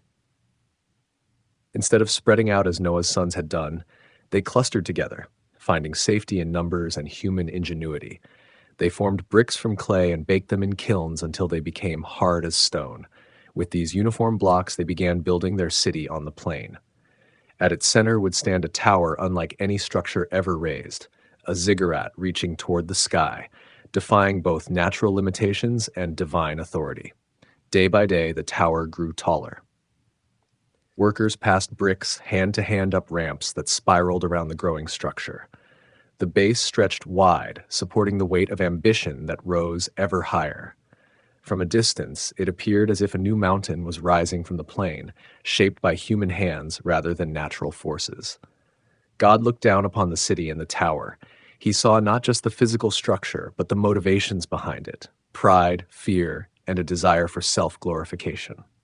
He saw how mankind sought to reach heaven through their own efforts, to make a name for themselves rather than honoring the name of their Creator.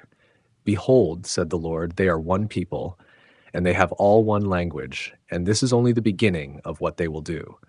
Nothing that they propose to do will now be impossible for them." These words acknowledge the potential of human unity and ingenuity, qualities given by God Himself but now turned toward purposes that ignored His sovereignty. Left unchecked, this path would lead to greater corruption, as it had in the days before the flood. So God confused their language. Men who had worked side by side for months suddenly found themselves unable to understand each other's words. Instructions became meaningless sounds. Questions went unanswered because they could not be comprehended. Confusion gave way to frustration, then anger, then fear. Workers abandoned their tools where they stood. Families gathered those they could understand, usually their closest relatives, and withdrew from others who now spoke incomprehensible tongues. The project halted as communication collapsed. The half-built tower stood as a monument to interrupted ambition. Some tried to continue construction, gesturing frantically to convey what words no longer could. But without clear communication, coordinated effort became impossible. Mistakes multiplied. Sections built by different groups no longer matched. The grand design fragmented into competing visions. Gradually, people began leaving the city. Groups that shared a common language gathered their belongings and set out in different directions, seeking lands where they could establish new homes among those they understood.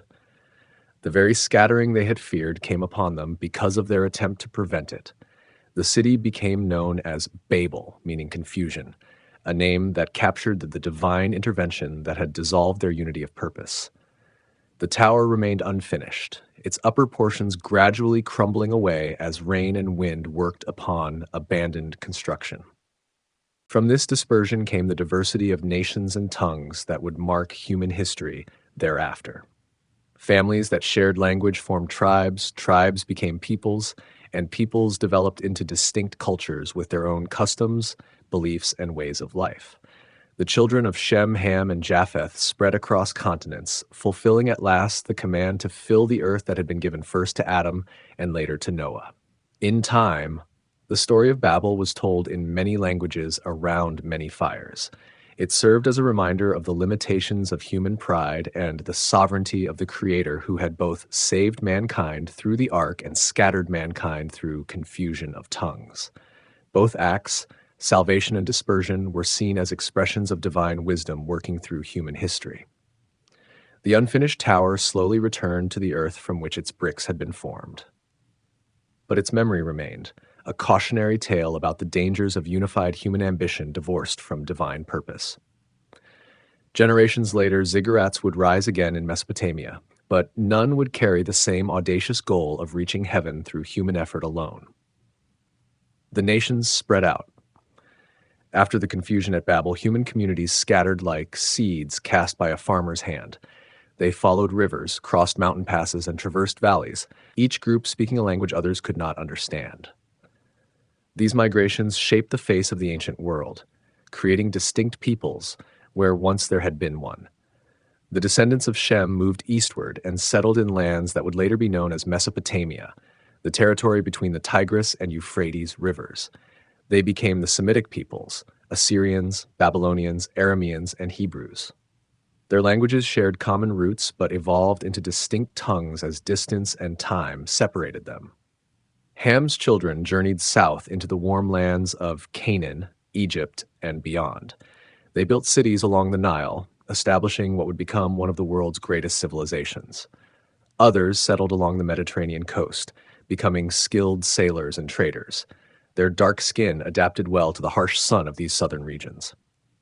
Japheth's line traveled northwest into what would later be called Asia Minor, and then across narrow seas into the lands that would become Europe. They were the ancestors of Greeks, Romans, and many northern tribes. Fair-skinned and often tall, they adapted to cooler climates and forested landscapes. As these groups moved apart, they developed distinct cultural identities. Different environments demanded different solutions for survival. In river valleys, they created irrigation systems for agriculture. In coastal regions, they built boats and learned to harvest the sea. In mountain areas, they became shepherds, following seasonal patterns of rainfall and growth. Languages continued to evolve, sprouting new dialects that eventually became separate tongues. Words for familiar objects changed. Grammar shifted. Pronunciation altered, until speakers of related languages could no longer understand one another. The tower's legacy continued to unfold in this linguistic diversity. Yet these scattered peoples carried with them fragments of shared memory, stories of creation, of early ancestors, of a great flood that had cleansed the earth. These narratives survived in oral tradition, passed down through generations around evening fires, subtly changing with each telling but preserving core truths about humanity's origins and relationship with divine powers. Trade gradually reconnected some of these separated communities. Merchants traveled between settlements, learning enough of foreign tongues to barter and exchange goods. Amber from northern forests made its way to southern palaces. Blue lapis lazuli from eastern mountains adorned the necks of western chieftains. Along with these material goods traveled ideas, technologies, and stories. Some groups grew powerful through conquest and expansion. Strong leaders emerged who could unite tribes under common banners, creating the first kingdoms. Walls rose around cities, armies formed to protect territories and resources. The seeds of empire were planted as ambitious rulers sought to control more land and people. Writing systems developed independently in several regions: cuneiform in Mesopotamia, hieroglyphics in Egypt, and various scripts in the Indus Valley and China. These allowed for record-keeping, laws, and the preservation of knowledge across generations. With writing came more structured societies, complex religious systems, and the beginnings of historical consciousness. Great rivers became the cradles of these emerging civilizations. The Nile, flowing northward through Egypt, brought regular floods that deposited rich soil for farming. The Tigris and Euphrates created the fertile crescent where Sumerian city-states flourished. The Indus supported a sophisticated urban culture in what is now Pakistan. The Yellow River nurtured the early Chinese states. Relationships between neighboring peoples were complex, sometimes peaceful with cultural exchange and intermarriage, sometimes hostile with raids and warfare over resources and territory. Trade routes became channels for both commerce and conflict, as different groups competed for control of valuable resources and strategic locations. Religious practices diversified as people sought to understand and influence the forces that governed their lives.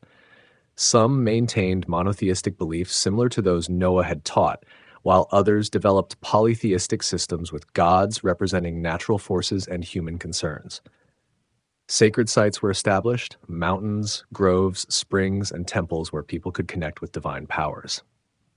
Throughout this dispersion and diversification, certain names and places mentioned in Noah's genealogy became associated with specific regions and peoples. Mizraim became Egypt. Cush was Ethiopia. Canaan gave his name to the land his descendants settled. Ashkenaz was associated with regions near the Black Sea. Tarshish became known for its ships and distant trading posts. Despite their differences, these scattered communities shared a common humanity. They laughed at similar jokes, wept at similar losses, celebrated births, mourned deaths, and looked up at the same stars with wonder. The family bonds established on the ark, though stretched thin across vast distances, were never fully broken. All were children of Noah, heirs to both the judgment of the flood and the promise of the rainbow. Echoes of the flood, ancient memories. In the quiet of night, when stars gleamed like silver coins scattered across the sky, elders would gather children around fires and tell tales of the great waters. These stories, carried in the hearts of those who left Babel, took root in new lands and flowered into diverse traditions. Though details shifted with time and distance, core elements remained recognizable, echoes of a shared memory too powerful to vanish completely.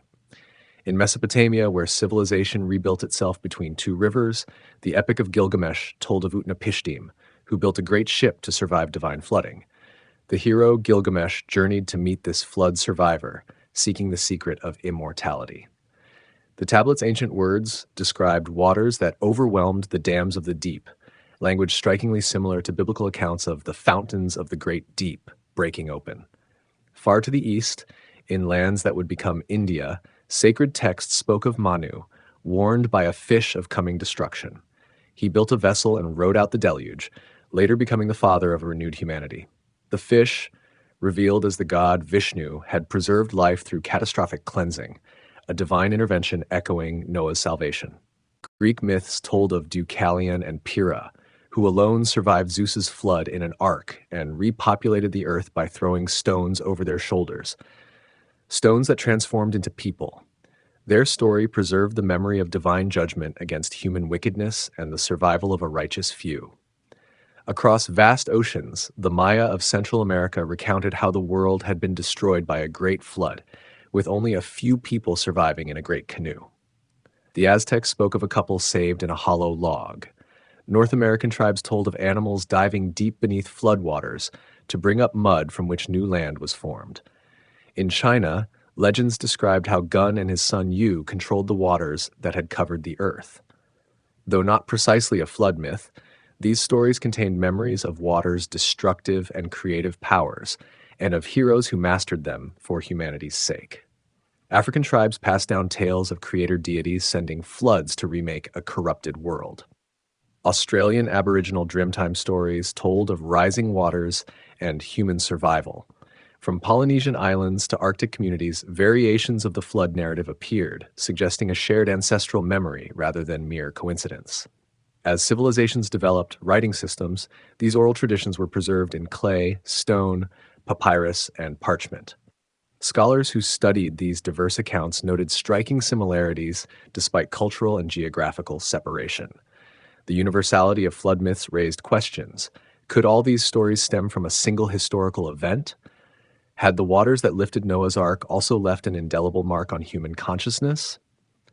Some details varied widely between traditions. In some tellings, the flood lasted a year, in others just days. Some described a worldwide deluge. Others depicted more localized destruction. Divine motivations ranged from anger at human sin to capricious testing of mortal worth. The number of survivors differed, as did the vessels that preserved them. Yet core elements persisted across cultural boundaries: divine displeasure with humanity, advance warning to chosen individuals, the construction of vessels for salvation, the preservation of animals, the gradual recession of waters, new beginnings on purified earth. This pattern appeared too consistently to be dismissed as coincidence.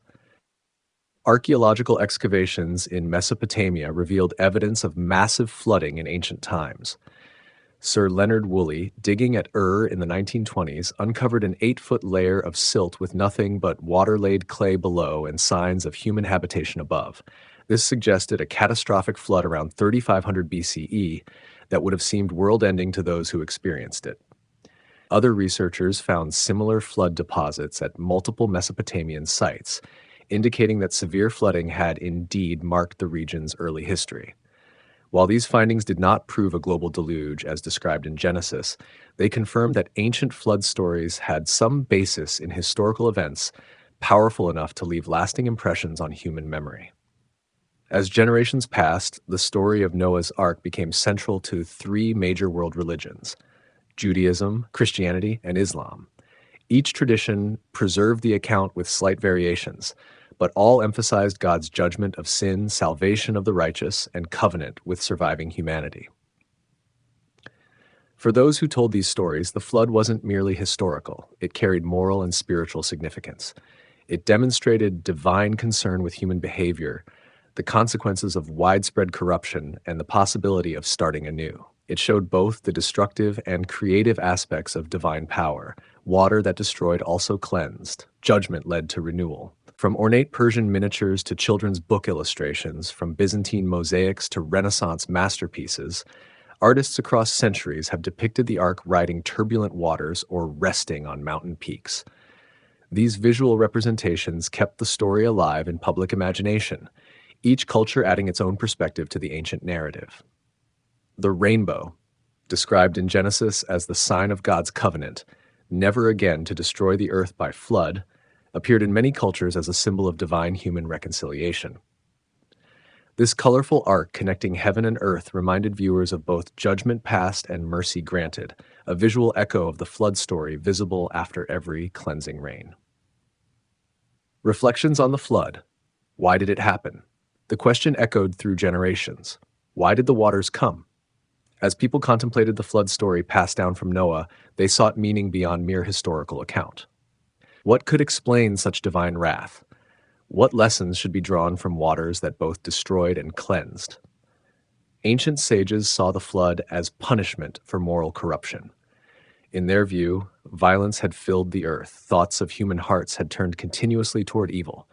The Hebrew scriptures described God looking upon creation and feeling grief at what had become of the world he had pronounced very good. According to this understanding, the deluge came as necessary judgment, painful but just. Others emphasized the mercy shown even within judgment. A righteous few had been spared, animal kinds had been preserved, life had been given another chance. The ark itself represented divine compassion, instruction provided for survival, time granted for building, space ensured for future generations. The rainbow that followed embodied this perspective, standing as a promise that complete destruction would not come again by water. Some traditions viewed the flood as a cleansing rather than punishment alone. The world had become polluted by violence and corruption. Waters washed it clean for a fresh beginning. This interpretation highlighted renewal rather than retribution, seeing in the receding waters the possibility of a world remade and a humanity given second chance. Philosophical minds questioned whether the flood represented divine intervention in natural processes or natural disaster invested with spiritual meaning. Did God send the waters, or did human spiritual perception simply recognize divine purpose within natural catastrophe? Such questions led to deeper reflections on how divine will operates within the material world. Religious teachers drew practical ethical lessons from the narrative. Noah's obedience despite ridicule demonstrated faith's perseverance. His family's unity illustrated how communal bonds could preserve life through disaster. The detailed instructions for the ark suggested the importance of careful attention to divine guidance. The Rainbow Covenant established the value of promise-keeping in human-divine relationships. Some saw the flood as necessary transition between world ages, the antediluvian world of exceptional human longevity, giving way to shorter, more bounded human lifespans. In this view, the flood marked a cosmic boundary, creating discontinuity between what had been and what would be, like sleep dividing one day from another. Mystics penetrated to symbolic dimensions of the narrative. The ark floating on chaotic waters represented the human soul carried safely through life's turbulence.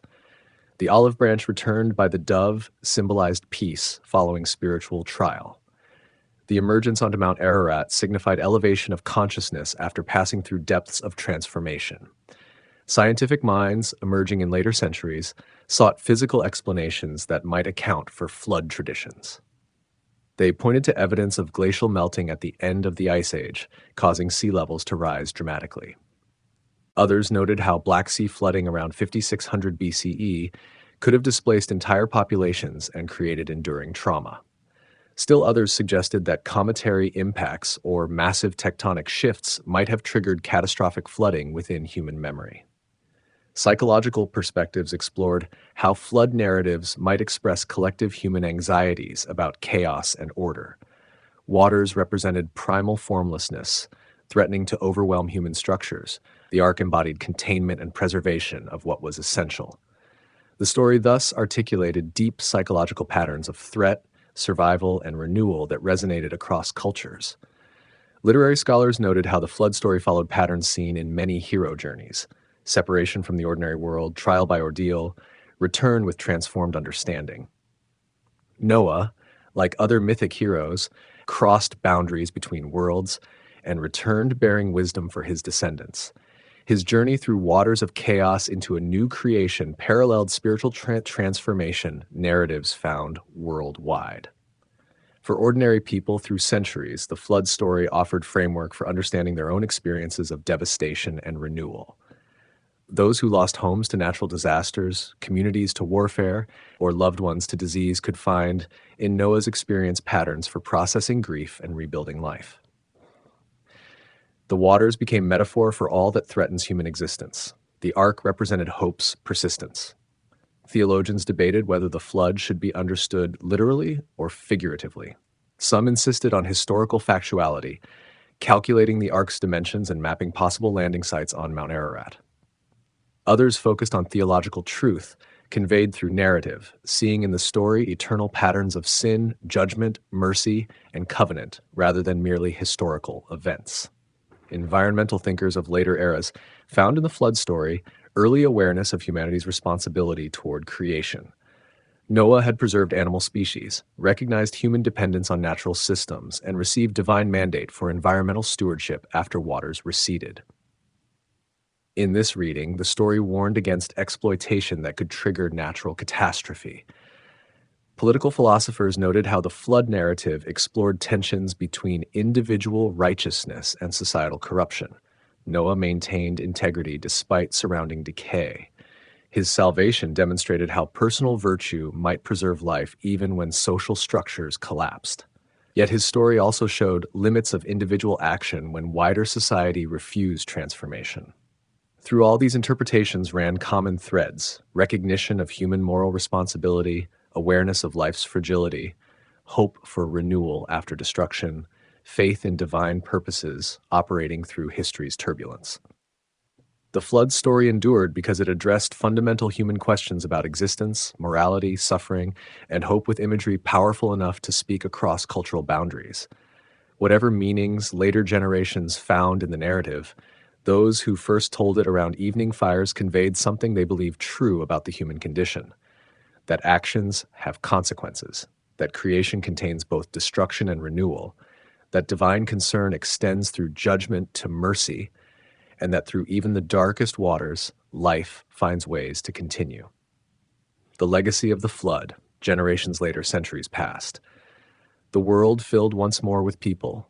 Cities rose where once only the ark had floated, and empires spread across lands purified by ancient waters. Yet the story remained, carried forward by descendants who traced their lineage back to Noah's three sons, Shem, Ham, and Japheth. The flood became more than memory. It shaped identities and worldviews across generations. From Shem's line came Abraham, called from the city of Ur to journey toward an unknown land of promise. His descendants, Isaac, Jacob, and the 12 tribes of Israel, carried forward the memory of the flood and its covenant. They understood themselves as heirs to Noah's righteousness, entrusted with preserving knowledge of both divine judgment and mercy. Moses, leading these people from Egyptian bondage centuries later, recorded the flood narrative in written form. What had been oral tradition became sacred text, preserved with careful precision. The story took its place within a larger narrative of creation, fall, and redemption that would form spiritual foundation for generations to come. Prophets of Israel referred back to the flood when warning of coming judgments or promising divine faithfulness. "As I swore that the waters of Noah should no more go over the earth," declared Isaiah, "so have I sworn that I would not be angry with you, nor rebuke you." The flood became touchstone for understanding all later divine human interactions. When Babylonian forces conquered Jerusalem in 586 BCE, exiles carried their flood story into lands where similar traditions existed. There they encountered the Epic of Gilgamesh with its Utnapishtim narrative. Far from undermining their faith, these parallels reinforced belief that their story preserved genuine memory of events other cultures recalled only partially. During this Babylonian exile, Jewish scholars compiled and edited their sacred texts, including the flood account. They emphasized monotheistic elements that distinguish their version from polytheistic flood narratives, one God acting in moral purpose rather than quarreling deities. They highlighted the covenant rainbow as a unique feature, showing divine commitment to creation's continuity. When these exiles returned to rebuild Jerusalem, they brought renewed emphasis on covenant keeping as protection against divine displeasure. Regular readings of sacred texts, including the flood narrative, reminded communities of both historical judgment and enduring promise. The story became foundation for ethical living, avoiding corruptions that had triggered divine wrath. Alexander the Great's conquests later spread Greek culture across regions where flood traditions existed. Hellenistic scholars noted similarities between diverse flood accounts and debated their significance. Some suggested common historical origin, others saw universal psychological patterns. This cross-cultural conversation enriched understanding of humanity's shared narrative heritage.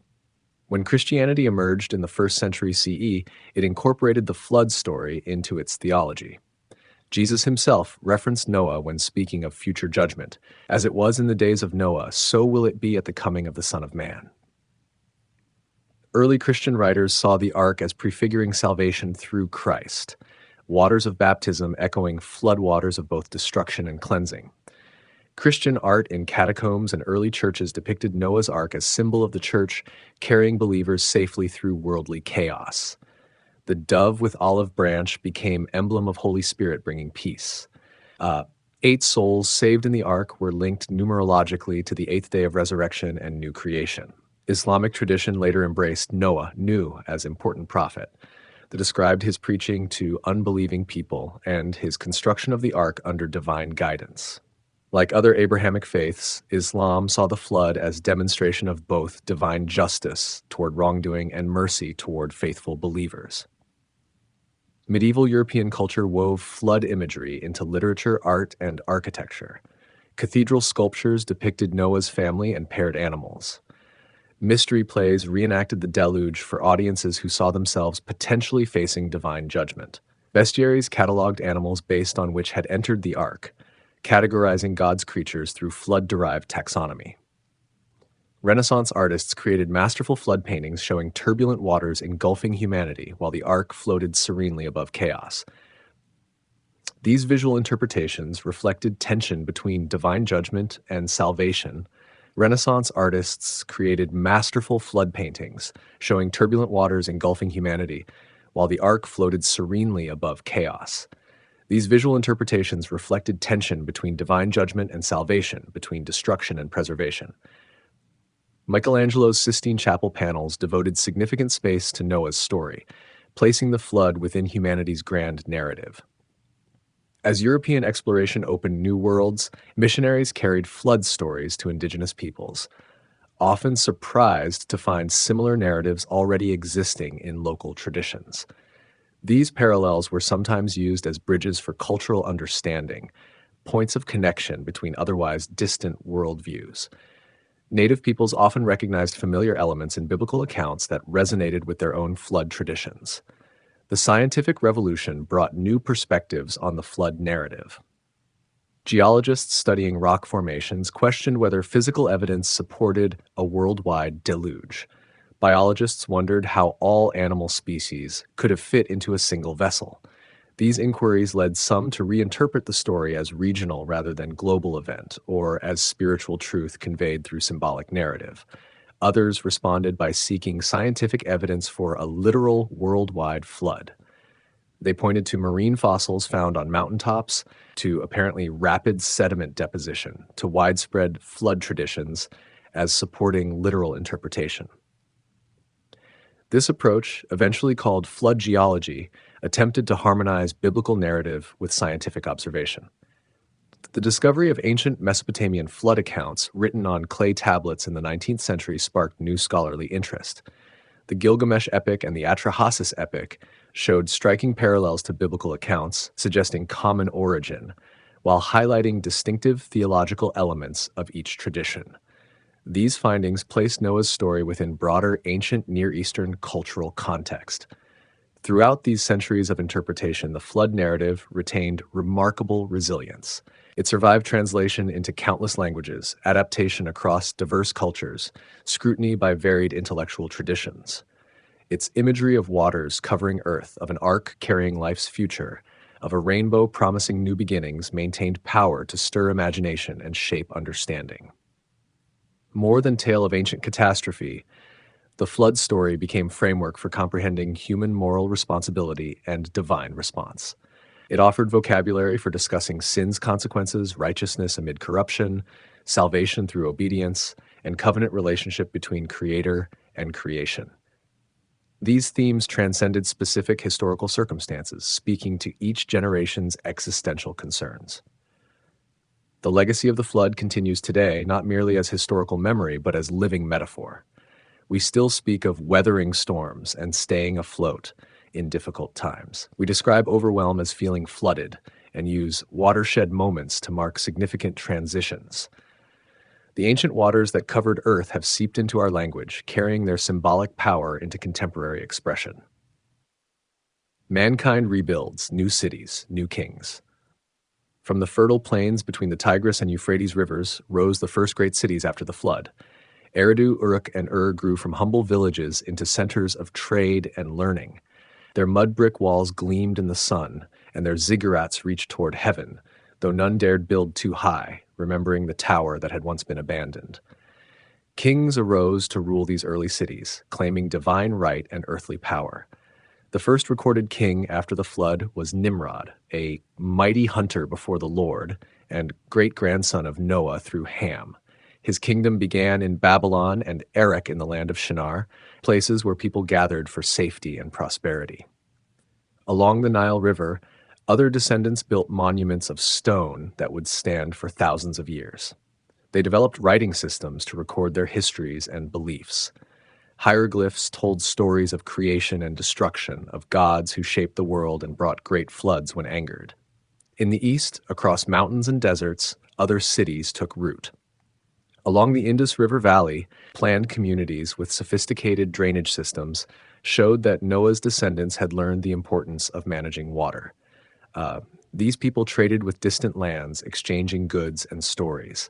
To the north, nomadic tribes followed herds across vast steppes. They lived in tents or simple shelters, moving with the seasons. Their lives centered around animals, horses, sheep, cattle, gifts preserved through the flood and multiplied in the new world. Craftsmen rediscovered and improved upon the skills known before the flood. They worked metal, first copper, then bronze, a mixture of copper and tin. Tools grew sharper, weapons more deadly. The simple life of Noah's immediate family gave way to societies with different roles and classes. Law codes developed to maintain order in growing communities. Some of these, like the Code of Hammurabi, echoed principles of justice that Noah might have recognized, though often harsher than God's commands. Kings claimed to speak for the gods, setting themselves as mediators between heaven and earth. Trade routes connected distant regions. Merchants traveled dangerous paths carrying precious goods, spices, metals, textiles, and luxury items. With trade came cultural exchange, and with cultural change came the spreading of flood stories from one people to another. Languages evolved and multiplied, just as God had intended at Babel. Yet beneath the different words lay common concepts, shared memories of a time when water covered the world and a family floated above the chaos in a wooden vessel. Wars began again as cities competed for resources and power. The violence that had prompted God to send the flood returned, though never again on such a scale that divine judgment would come through water. The rainbow promise held firm as mankind rebuilt their world for better and worse. Echoes of the flood from Sumer to Greece. In ancient Sumer, the Epic of Gilgamesh told of Utnapishtim, who built a boat to survive a great flood sent by angry gods. The hero Gilgamesh sought this flood survivor, hoping to learn the secret of eternal life. The tale, pressed into clay tablets, shared striking similarities with Noah's story. A divine warning, a large boat, the landing on a mountain, the sending of birds to find dry land. Nearby, Babylonian scribes recorded the Atrahasis epic, where a flood hero saved animals and his family from divine destruction. In this telling, the gods sent the flood because humans made too much noise, disturbing divine sleep. After the waters receded, the gods regretted their harsh judgment, just as the Bible describes God's covenant never again to flood the earth. Further east, ancient Indian texts spoke of Manu, who was warned by a fish to build a ship before a world-destroying deluge. The fish, an avatar of the god Vishnu, towed Manu's boat to safety on a northern mountain. From Manu came all human beings who repopulated the empty earth. In China, legends told of a great flood that lasted for generations. The hero Yu gained fame not for building an ark, but for dredging canals to control the floodwaters. Through his efforts, land became farmable again, and civilization could flourish. His story merged historical floods with cosmic memory. The Greeks shared tales of Deucalion and his wife Pyrrha, who survived a flood sent by Zeus to punish human wickedness. Their boat landed on Mount Parnassus, and they repopulated the world by throwing stones over their shoulders, which transformed into people. Ancient Aztecs, in what would later be called Mexico, passed down stories of multiple world ages, each ending in destruction. In one version, only a couple named Coxcox and Xochiquetzal survived in a hollow log, later having children who spoke different languages. Across oceans and mountains, these diverse cultures preserved memories of a catastrophic flood. While details varied, the cause of divine anger, the shape of the boat, the number of survivors, key elements remained consistent: divine judgment, a chosen family, rising waters, and a new beginning. These echoes suggest a common memory, passed down through generations and carried across continents as people migrated. The flood story survived not just in sacred texts, but in the cultural memory of peoples who had never met, yet shared this defining tale of destruction and rebirth. What makes Noah's account unique among these flood stories is the moral clarity of its message. The biblical flood came specifically as judgment for wickedness, yet ended with a covenant of mercy. God promised never again to destroy the world by water and gave the rainbow as a lasting sign of this commitment. Scholars debate whether these similar narratives prove the historical reality of a worldwide flood or simply point to regional catastrophes that grew in telling. Yet the persistence of flood stories across unconnected cultures suggests that something profound lies at their core, perhaps the shared memory of an ancient truth. The flood in art and culture. Artists through the ages have found inspiration in Noah's story, capturing its drama and meaning in countless works. Early Christians in Rome painted simple images of the ark in catacombs, using it as a symbol of salvation amidst persecution. The small boat represented the church, carrying believers safely through troubled waters. Medieval manuscript illuminators depicted the flood with vivid colors and gold leaf. In their paintings, the ark floats serenely above drowning sinners, a stark reminder of divine judgment. Noah often appears at a window, his face peaceful despite the chaos below, trusting in God's protection. When the Renaissance brought renewed interest in biblical subjects, Michelangelo painted the flood on the ceiling of the Sistine Chapel. His powerful image shows desperate humans climbing hills and clinging to trees as waters rise around them. The ark appears small in the background. Hope distant but real. Northern European painters like Jan Bruegel created detailed landscapes showing the flood receding, with the ark perched precariously on mountain slopes.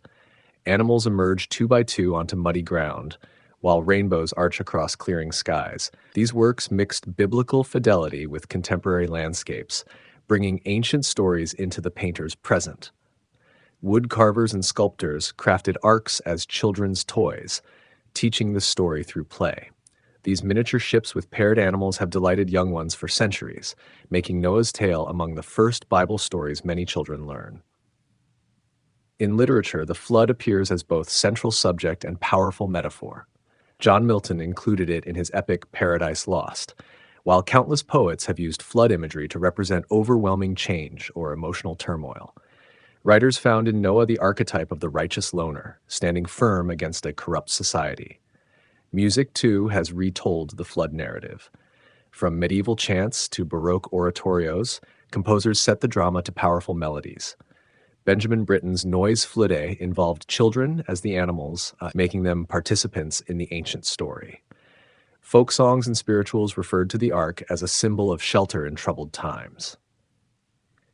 Modern filmmakers have attempted to capture the flood's scale through special effects. Movies ranging from reverent adaptations to loose interpretations have brought Noah's experience to new generations.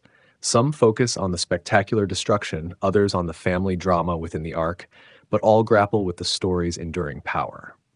In architecture, some churches were designed with upside-down boat shapes for their roofs, reminding worshippers that the church, like the ark, offers sanctuary from the world's corruption. The most literal interpretation came from full-sized ark replicas built as tourist attractions and teaching tools. Even in casual speech, Noah's story influences our language. We speak of weathering the storm, olive branches as peace offerings, and saving things for a rainy day. These phrases connect us unconsciously to the ancient narrative, showing how deeply the flood account has shaped human expression. Scientific perspectives. Was there a real flood? Geologists have found evidence of massive flooding events throughout Earth's history. The end of the last ice age, roughly 12,000 years ago, saw dramatic rises in sea levels as glaciers melted. Coastal lands where people may have lived disappeared beneath advancing waters, perhaps leaving memories that evolved into flood legends. The Black Sea once existed as a freshwater lake until rising Mediterranean waters broke through the Bosporus Strait around 5600 BC. This catastrophic event flooded coastal settlements and transformed the region. Some scholars suggest this might have inspired flood stories throughout the Middle East, as survivors carried their experiences to new homes. In Mesopotamia, archaeological digs have uncovered thick silt layers indicating major floods of the Tigris and Euphrates rivers. One layer, dating to about 3000 BC, covered the ancient city of Shuruppak with several feet of mud.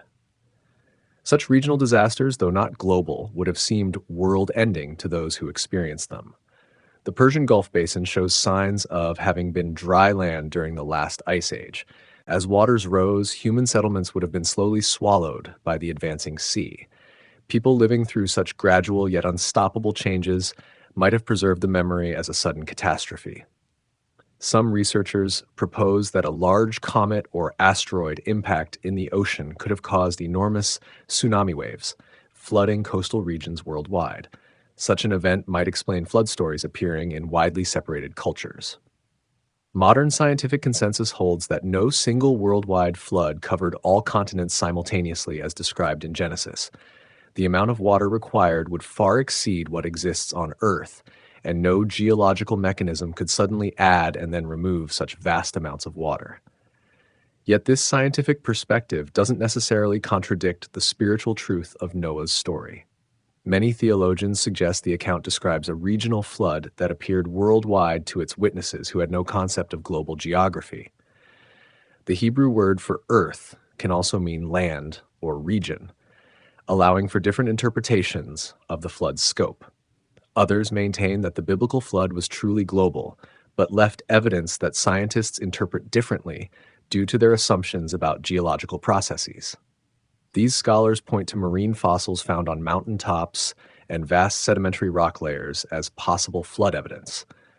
The discovery of hundreds of submerged settlements beneath today's oceans shows that rising waters have indeed claimed human habitations throughout history.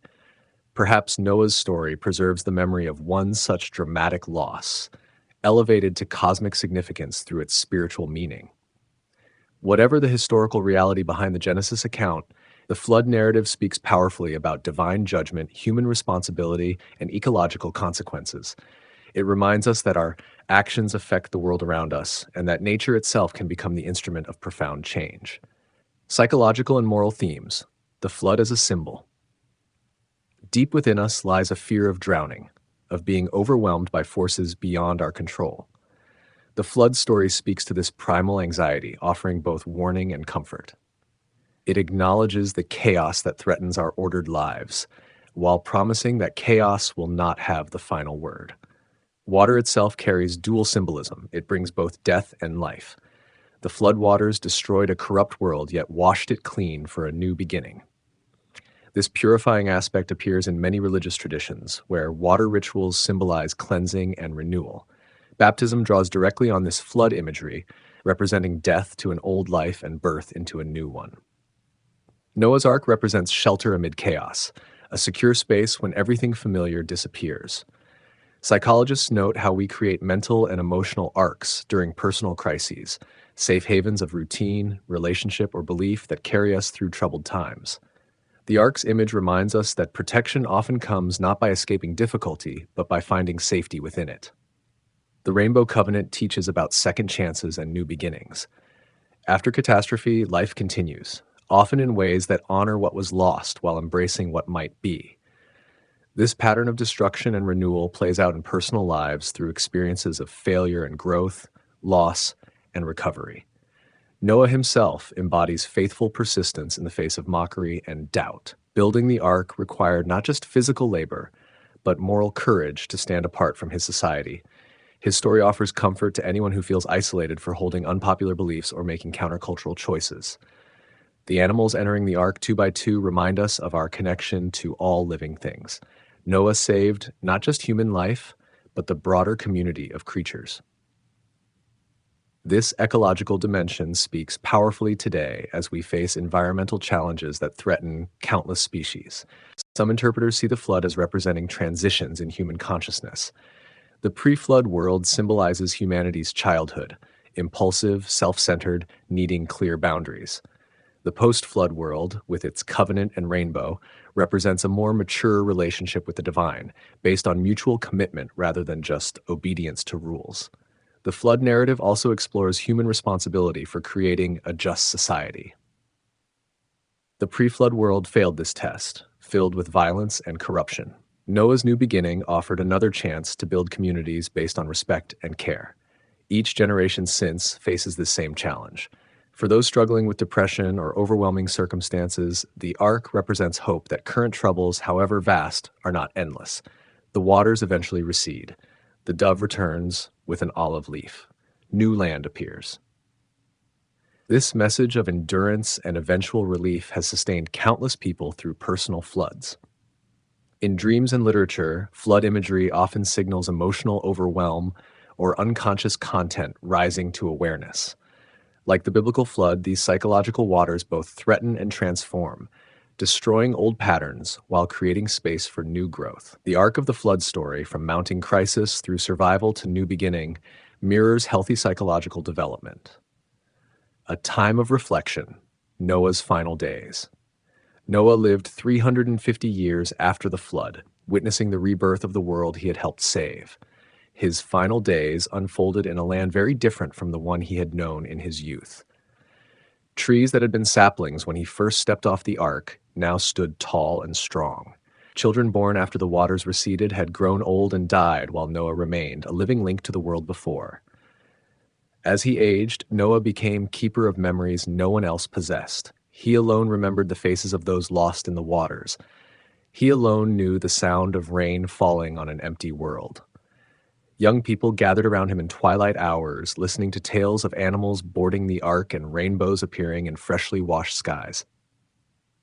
Noah took special joy in his grandchildren and great-grandchildren, seeing in each new face the fulfillment of God's promise to preserve human life.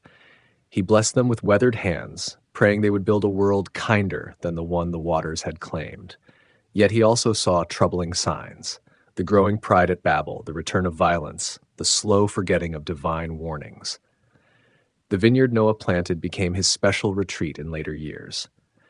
Among the vines, he found peace, watching seasons cycle from tender green shoots to heavy purple clusters. The rhythm of planting and harvest reminded him of life's continuity despite the flood's disruption. Wine from his grapes brought warmth to cold evenings and loosened tongues for storytelling. On quiet nights, Noah sometimes dreamed of the ark, its creaking timbers, the smell of animals, the sound of rain on the roof. He would wake, reaching for his wife, grateful to find solid ground beneath their bed rather than rocking waves. These dream returns to the ark grew more frequent as his earthly journey neared its end. Noah's relationship with God deepened through his final years. The young man who had walked with God became an elder who sat in God's presence, comfortable with both speech and silence. Their covenant remained unbroken. The rainbow still appeared after storms, and the seasons continued their steady progression. When death finally approached, Noah faced it with the same quiet faith that had sustained him through the flood. He gathered his sons for final blessings, reminding them their responsibility to teach future generations about both judgment and mercy. He spoke of the God who brings waters of destruction, but also waters of life. Noah died surrounded by family, his passing peaceful compared to the cataclysm he had survived. They buried him with honor, this man who had been both an ending and a beginning. With him died the last living memory of the world before the flood, its beauty and its corruption, its light and its darkness. Yet Noah's legacy continued through bloodlines and stories. His sons ensured that each generation heard the account of the ark, the animals, the raven and the dove, the receding waters, the rainbow promise. Around evening fires and morning tables, the story passed from parent to child, preserving its warning and its hope. In time, scribes would record these oral traditions, fixing Noah's story in written form. Through scrolls and codices, translations and interpretations, his experience would reach beyond his descendants to touch all humanity. The ancient mariner who had navigated a world of water would continue guiding seekers across the centuries. The promise revisited, the rainbow and the covenant. When clouds gather and rain begins to fall, a primal fear still stirs within us. Will the waters rise beyond control? Will the world again drown beneath heaven's tears? Then comes the rainbow, arcing across clearing skies. 7 colors bridging earth and heaven, reminding us of an ancient promise. God's covenant with Noah stands as the first formal agreement between Creator and created in biblical tradition. Its terms were simple yet profound. Never again would all life be cut off by floodwaters. Never again would the earth be destroyed by water. The rainbow would serve as sign and reminder of this divine commitment. Unlike later biblical covenants, this agreement required no human response. It represented pure grace, a unilateral promise from God to all living creatures. Noah and his descendants didn't need to fulfill conditions or meet obligations to maintain this covenant. The rainbow appeared whether humans remembered or forgot, whether they turned toward God or away. This unconditional quality makes the Noahic covenant unique. Later agreements with Abraham, Moses, and David would involve mutual responsibilities, blessings contingent on faithfulness. But the rainbow promise stood apart, a gift freely given to a world still damp from judgment. The covenant extended beyond humanity to include every living creature, the animals saved on the ark and all their descendants. This inclusion reminds us that God's care encompasses the entire created order, not just human beings. The rainbow shines for sparrow as much as for sovereign, for deer as much as for diplomat.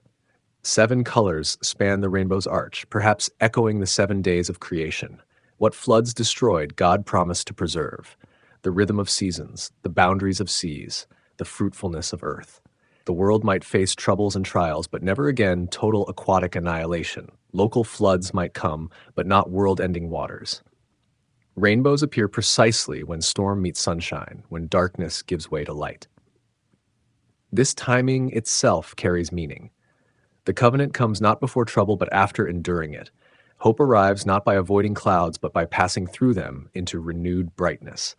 Throughout history, peoples across cultures have looked up at rainbows with wonder. Many traditions independently associated these colored arcs with divine messages or bridges between worlds. The Genesis account gives specific meaning to this universal experience. Each rainbow announces again the message, never again. For Noah's immediate family, rainbows likely triggered powerful memories. The years of building, the months of floating, the grief of loss, the joy of new beginnings. With each sighting, they remembered both judgment and mercy, the delicate balance between divine justice and compassion. Today, we've explained the science behind rainbows, light refracting through water droplets, splitting into its component colors. Yet this knowledge doesn't diminish their wonder or symbolic power. If anything, understanding the precision of natural laws that create rainbows reinforces faith in the Creator who established those laws and promises to maintain them. The flood in modern culture. Noah's Ark appears in children's nurseries adorned with cartoon animals marching 2 by 2. Colorful boat-shaped toys fill playrooms, introducing the flood story through play. These gentle versions focus on animals and rainbows while softening the flood's harsher elements, making ancient truths accessible to young minds. Museums and theme parks have built full-sized ark replicas, allowing visitors to experience the vessel's massive scale. Kentucky's Ark Encounter stretches longer than a football field, helping people visualize the biblical dimensions. Inside, exhibits attempt to answer practical questions about animal care, waste management, and food storage during the year-long voyage. Filmmakers regularly revisit the flood narrative, each generation finding new aspects to explore.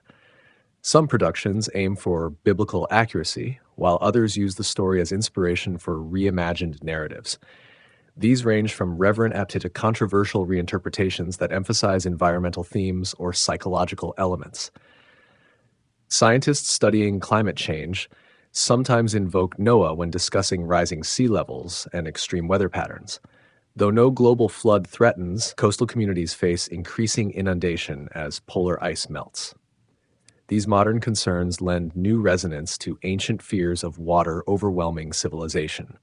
Conservation efforts occasionally adopt ARC terminology for projects preserving endangered species. Seed banks storing plant genetic material against future catastrophes explicitly reference Noah's mission to preserve biological diversity. These modern arcs aim to prevent extinctions rather than just survive them. Artists continue finding inspiration in the flood narrative.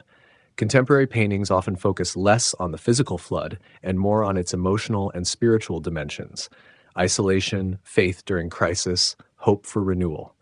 Abstract works evoke water's dual capacity for destruction and cleansing.